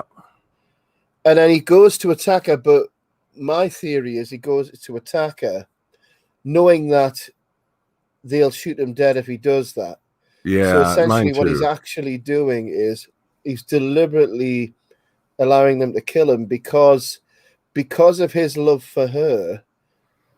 He's, getting himself killed so that he doesn't kill anybody else and cause any more damage. So it's actually an act of sacrifice. He wouldn't have actually attacked her, but he goes to go for her so that they'll shoot him. I completely agree.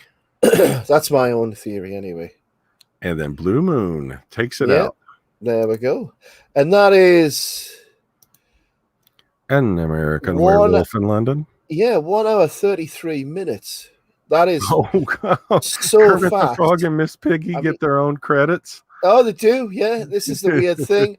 Because it was never shown anywhere else. Yeah. They get their own credits in the movie, and that means Frank Oz gets credited twice. Yeah. That's the weird thing about it. Just one of those weird quirks. See you next Wednesday. Yeah, that was the first thing they did when they did the movie. They filmed that fake porno. Nice. The first scenes they did for the movie. See you next Wednesday, lab. Okay. See you later. But yeah, so what did you think then overall? Overall, it's a fun movie. I think we brought up, it is not high thinking, it's not complicated. Body count, it's only 9 people dead in the movie. Yeah, but the thing is you've got fantastic special effects, you've got good comedy bits, you've got some just absolute insanity, like in that final scene in Piccadilly Circus. I'm sorry, that's just fun and funny, and it's an enjoyable thing, and I can absolutely, and most importantly, it holds up after all these years. Some of the things we've seen before, we've been very pleased with. They've held up really well, but there's still the occasional scene where it's like, you can see, they blue screened it. Arg. This, no, it's completely believable. Except for like you were talking about, it's kind of an adolescent boy's take on werewolves, but fun. Yeah, and I think a lot of what John Landis did had that element to it. So definitely Animal House had that sort of teenage, immature, I refuse to grow up. Yes, exactly. To it. And you could even imagine Belushi as the werewolf, couldn't you? Yeah, because we didn't bring this up. At one point, they talked about Belushi and Aykroyd being David and Jack. Yeah. And they at the time they were filming Neighbors, so they couldn't do it. But Landis wanted to go with young actors anyway, so I think it worked well. The guy who did the special effects was actually offered. Sorry, Spielberg asked him to go and do the special effects for E.T. Yes, and he turned it down. Well, he had started doing special effects for E.T. Back when originally Spielberg had it as Dark Skies because it was, I think after Close Encounters of the Third Kind, and then Spielberg went off, did Raiders of the Lost Ark, and then he revamped E.T. to be more happy. And, Baker was irritated and with the changes and stuff, he just decided to go with American Werewolf in London and passed on E.T. So amazing, isn't it? Tony says it's a fun and stand up as an entertaining watch indeed. So it still stands up now. I mean, it's not. I would say it's not like the greatest movie ever made, but for what it is. It's, a blistering pace. John Landis is one of those directors who, in the early to mid 80s, the tradition in the editing room was you had to cut it down as much as possible. Oh, yeah. And it was all about cut out as much crap as you can and, have it as lean as possible. And sometimes that worked, sometimes it didn't. This is blistering pace. And it's obviously we're celebrating 40 years of it for the reason that it's still well known today as it was then, and has a huge following because it's a successful blend of comedy and horror, and that's something I don't know how many times that's been achieved. Not a whole lot. Basically, you've got things like Evil Dead, but a lot of the times with horror and comedy, it's a swing and a miss. Hey, and but those are painful. Invented a portmanteau, though. That's the portmanteau. We're gonna have to use it from now on. Homedy, homedy, or Cora. Homedy. One of the best. I like comedy. Movies. Yeah. The new Scotch is good because E.T. sucks. Down home.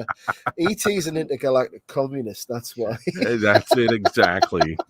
Doggone hippie alien wanting to grow flowers and stuff. It's just a really, really weird mutation of the Christ story. E.T. Very weird. Yes, very weird. So weird. And everybody involved in it just had weird lives afterwards after doing the movie. Yeah, absolutely. And E.T. has this finger glowing end on the end. And he wants you to touch his finger, and he wants to touch people with his finger. Yeah, it sounds like Joe Biden again. The thing, man. Come on, man.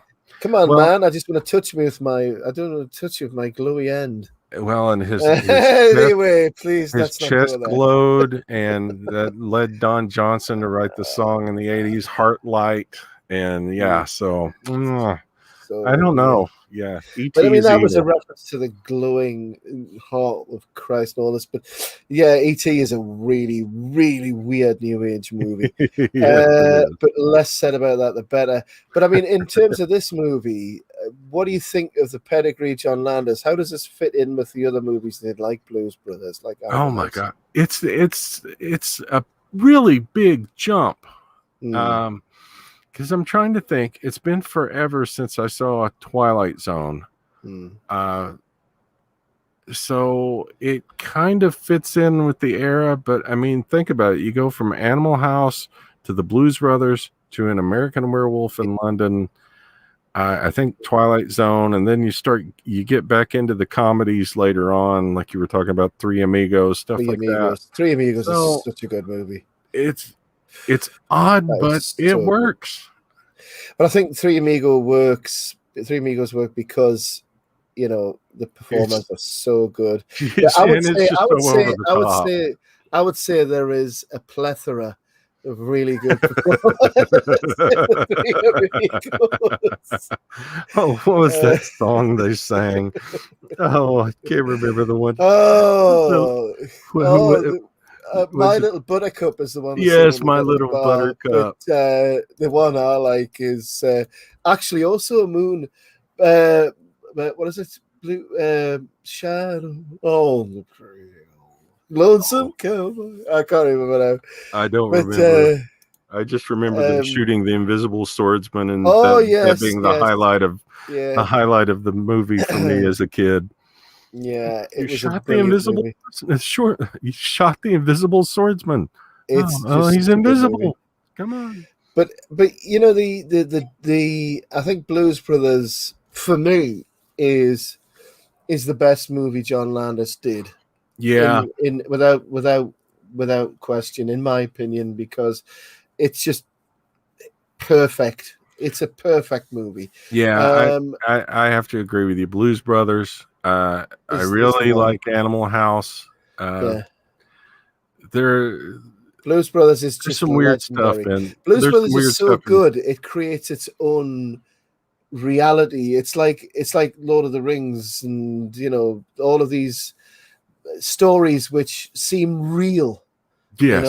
Yes. It creates its own mythos as it goes along.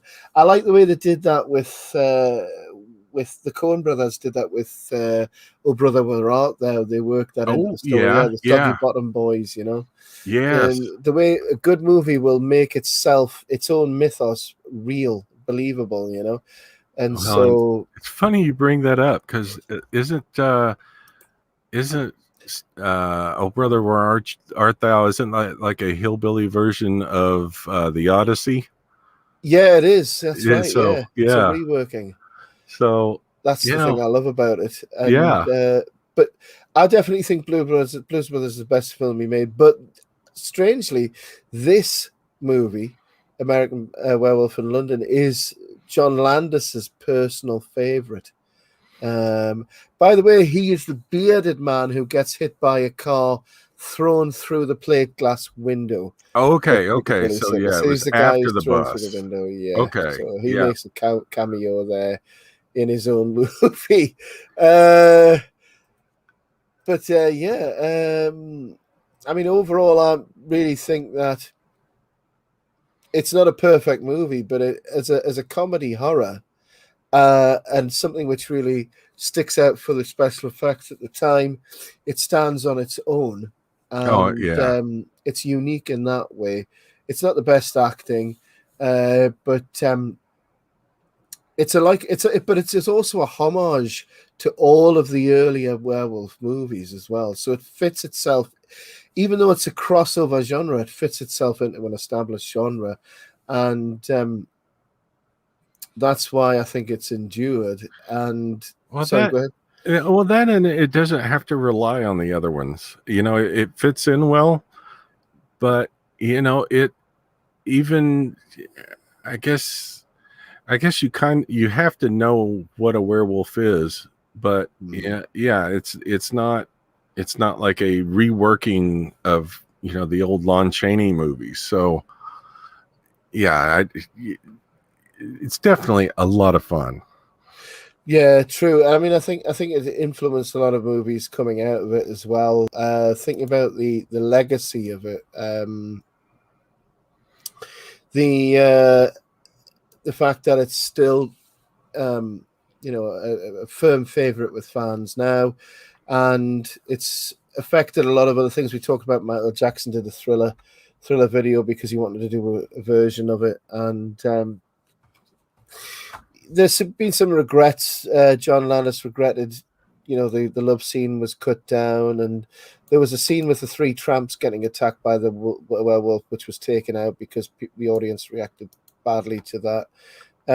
There was a sequel made, American Werewolf in Paris. That was in '97, a long time later.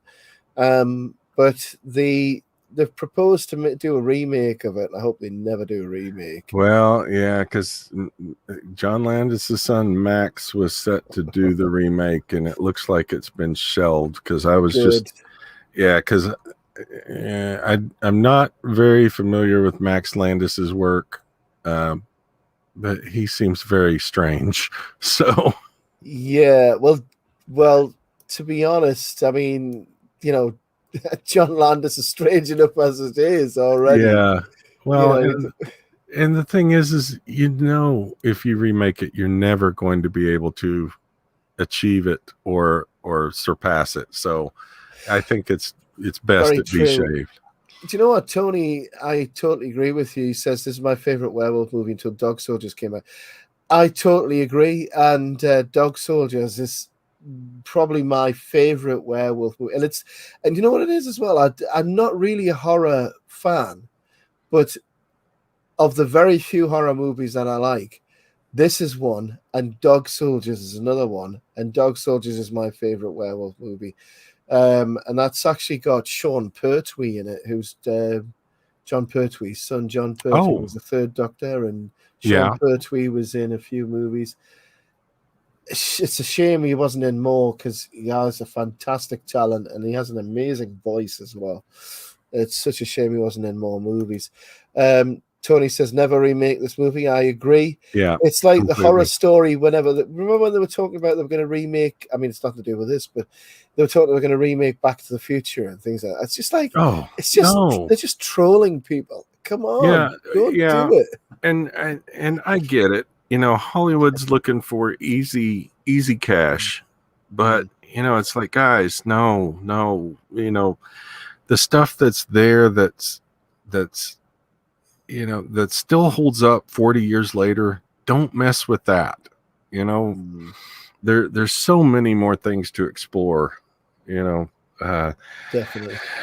Of course, then you have mistakes like In the Earth, which still retains the title of Ralph's #1 most hated movie of 2021.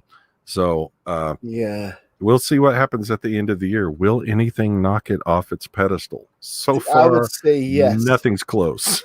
Well, as we know, Hollywood is dead. So, sorry to everybody who wants to. I mean, this is why we watch these movies, because we're celebrating, watchable movies. Oh, yes.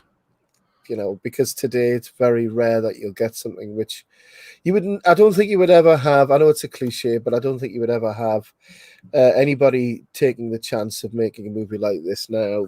It just wouldn't happen, because it's like a blend of two different genres. Yeah, probably not. But they might do it on the smaller scale, and that's where I'm seeing some of the things that are. I can't even say some of the smaller things are like Netflix and Amazon are more creative, but it seems like if you want to find something that's got some original stuff and some of the old feel for movies like this, you got to go to the smaller budgeted stuff, people that are taking risk. The studios are just playing it safe. Absolutely. And the cultural references aren't there anymore because it's got to appeal to China. Yes. I thought I saw this. This is like a really minute fan service thing here, but on the phone box earlier, I thought I saw this written, but the jam is scrawled on the side of the phone box. Oh, I didn't notice that. Yeah. So of the day, Paul Weller. But Tony says Sean Pertwee is epic in Dog Soldiers. He dies as much as Sean Bean and Bill Paxton. Oh, there you go, man. And a criminally underrated actor. He is, and he's so underused, and it's so sad, because I could reel off a list of actors and actresses who have not had the opportunities that they could have had because of various reasons. But Sean Pertwee is such a good actor. It's a shame he hasn't had more roles. He could have even done a Doctor. If he'd been the new Doctor, I'm going to say it, if he'd been the new Doctor, instead of Doctor Who becoming Dr. Woke, Oh then yes. things would have been a lot better. But Doctor Who's dead now as well. It's funny. So My daughter was complaining about the new Doctor earlier today. it's awful. Yeah, and I really is because awful. she said she was going to go back and try and give her another run, but yeah, she's not had any success with her either. And No, it's terrible. yeah, It and is just a lost cause. I just scrolled back, and you are correct. The jam is written on the phone box next to the one David is in. So I thought I saw it, and I thought, is that? I just, But Tony says John was my favorite Doctor. Absolutely. I mean, well, he was fantastic. It was my mother's favorite Doctor Who. But my own personal favorite, Tony, I'm going to go for the obvious choice, and that's Tom Baker. yeah, I'm a classic Who guy. I've got nothing against New Who, but I'm classic Who, firmly classic Who, with the exception of Sylvester McCoy, which I have nothing against him. The poor man took on the mantle when the BBC wanted to axe Doctor Who completely. yeah, he was in a bad he got spot. the thin end of the wedge. Wurzel Gummidge, yes. And we're talking about Wurzel Gummidge and the scene where the policeman's head comes off. Oh, Ralph, you won't know, Wurzel Gummidge was a part that John Pertwee played where he played a scarecrow who would change his head. He had loads of different heads. oh, okay, gotcha. It was really weird, but very entertaining. These are all British, Australian, Commonwealth references that you won't get. Quite all right. Now you know how I feel when I watch YouTube. Oh yeah, American people talking about American shows. Like, yeah. I didn't know who the hell Mr. Ed was. Okay. And all that stuff. See, is Mr. Ed the horse, or is he the one that says it's a beautiful day in the neighborhood? No, that's beautiful day in the neighborhood is Mr. Rogers. Mr. Rogers, Ed, yeah, is Mr. Ed is the horse. Right. Okay. Absolutely. That's where I was getting confused. You see. Oh yeah. Well, and see, and that's the thing is I'm an ignorant Brit. Yeah. Well, we had so many things that overlapped, but not so many things that didn't as well. Yeah. There's a lot of disconnects, but there's more connects than disconnects. Yeah. And Tony says John was my first, which is why he is my favorite action Doctor. Yeah, he had the car. He made it. He realized it had to be more of an American style action series to get funding from America, because the problem was they didn't have the funding in Britain. He thought we've got to get the Americans involved here to get the funding in. So he made it more of an action style, and at the same time, he had other TV series like The Avengers. Yeah. So it was very much in the same sort of vein. By the way, my character today is basically from The Avengers. Oh yeah, with the wolf head. With the wolf head. So that's probably why it looks. I was thinking of The Avengers, which was another great series. But we could do a whole show on Doctor Who, because in the States it was different. We didn't have Doctor Who prime time or regular rotation. For us, it would normally come up on public broadcasting, and the way PBS would do it is they would run, like the whole arc of a whole story arc. Like in the Baker era, you'd have 3 or 4 stories together that tied 3 or 4 episodes that tied together into an arc, and they would run those back to back. So it was very hit or miss of us. But the first I remember of the Doctor was Tom Baker, of course. Yeah, of course. He's like the one. And then I got into New Who. I was late. I came in during the Matt Smith era, but I started from Rose, worked my way out through New Who, got hooked, followed through Capaldi, and then when Capaldi left, I just I gave it a try, but by the end of that first season, when it got to the holiday episode, I turned it off. I was like, this is just not working for me. No, wouldn't work at all. I don't think it works for anybody, really. John Steedwolf, Tony says. There you go. Well, that's the character. We should give him his own show, John Steedwolf. We should Ooh. do like oh no, we're not going all furry here. We have furry version Oh of the no, Avengers. please We don't don't go want to go. furry. No, no, No, this is a gift-free zone, sir. this is it. This is a free zone exactly. But yeah, I mean, so to sum up, this movie is unique in the fact that it blends genres together, and it does it quite well. It also plays homage to the whole tradition of the previous werewolf horror movies. Um, it's not trying to be really groundbreaking. I think overall, I think John Landis's idea was seeing it from the werewolf's perspective, really. Yes. That's the thing that's different about this movie, because like we saw with the camera angles, we're seeing things from the werewolf's perspective at the point where the character of David becomes the werewolf. At the start of the film, we're not. We're seeing it from David, who isn't the werewolf, from Right. as the victim, as the prey. We're seeing it as from his point of view. But obviously, when he becomes a werewolf, we see everything from the werewolf's perspective. Then we see what the nightmares and visions that he has, and then his responsibility. And so that is unique about the movie. I don't think any other movies that I'm aware of did that. And of course, ultimately, the special effects are the things that people remember as well from the movie. And it's got a nice mix of things in it that make it always stimulating. There's never a boring moment in the movie, because it is so super lean that there's never any flab, which sadly is something that happens all too often in modern movies. Yeah, I think the closest thing to a slow or a down part for me was while he was in the hospital. That's Yeah, there was a but little bit it's long there, necessary. wasn't it? Yeah, but it's necessary to set up the relationship, regardless of how adolescent it is between David and True.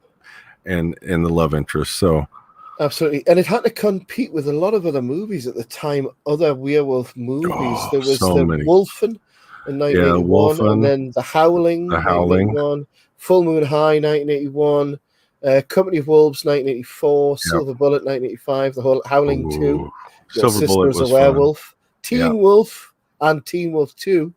Teen Wolf 2, we don't talk about Teen Wolf 2. No, we pretend that doesn't exist. Yeah. But so it had a lot to compare with or compete with. It was very popular in those days. But the other thing I quickly forgot to mention, I'll just quickly mention, is we talked about how it influenced music videos like Thriller video and everything, and but that era of practical effects, we talked about The Thing, and the early 80s had some incredible practical effects, which and we think, why did they have them? Well, another influence on John Landis was when he went to see the Voyages of Sinbad, with the animation by the stop frame animation by Ray Harryhausen. Harryhausen, yeah. And particularly the Cyclops. I mean, I remember when I was a kid watching that and thinking, wow, because the Cyclops was a big horn on its head and everything, and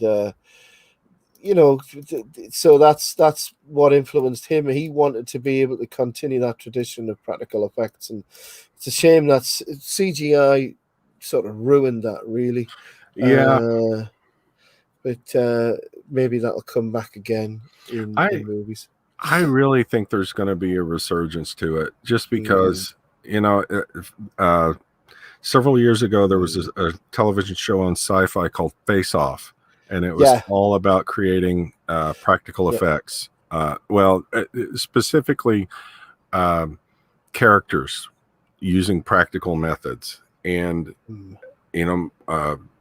one of my daughters got very, very into that show. And, at a con, we got to meet some of the cast from one of the seasons. And, I could see things like that causing young people today to say, I want to give that a shot. And I hope they do. I really do. Because I'm sorry, I love a good head prop thrown across the floor. So yeah, and the fact that these films were made they in real locations. Yes.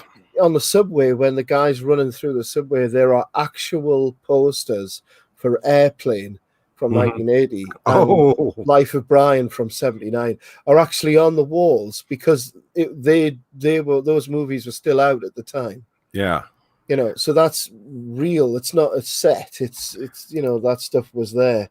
And Ray Harryhausen was amazing. Tony says, I prefer good stop motion to overused CG. I agree. Yeah. Because you just can't get it right with CG, and it's been so overused that when you go, I remember the first CG movies, things like Jurassic Park, and it was like, wow, how do they do this? Yeah. But then after that, it just became so blah, blah, blah. And it just, here's a man jumping out of a building, somersaulting 10 times, and then he turns into a giant, and then he turns into an elephant, and then there's a tiger that has wings, and it's just like, whatever. Yeah. Yeah, exactly. You lose your wonderment over how did they do that? You can, because it's not real. It doesn't Right. seem real. It's CGI, and it's like whatever. Yeah, exactly.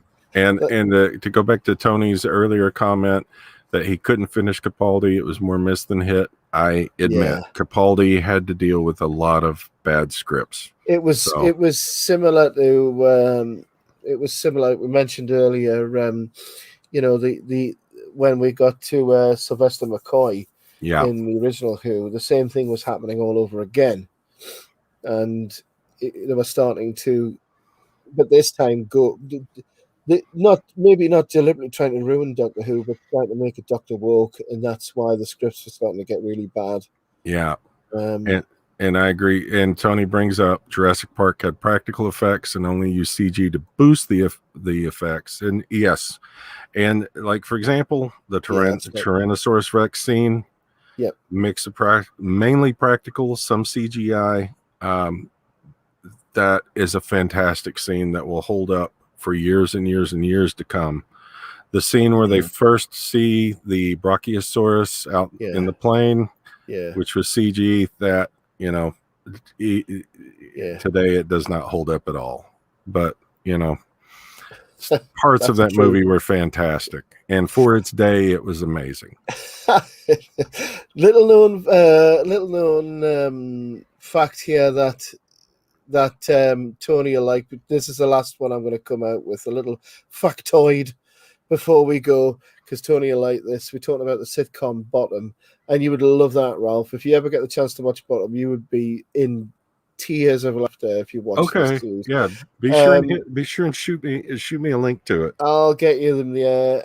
But basically, Rick Mayall and Brian Glover are in this movie. Now, Brian Glover would later go on to play Rick Mayall's thuggish neighbor in the sitcom Bottom in 1991.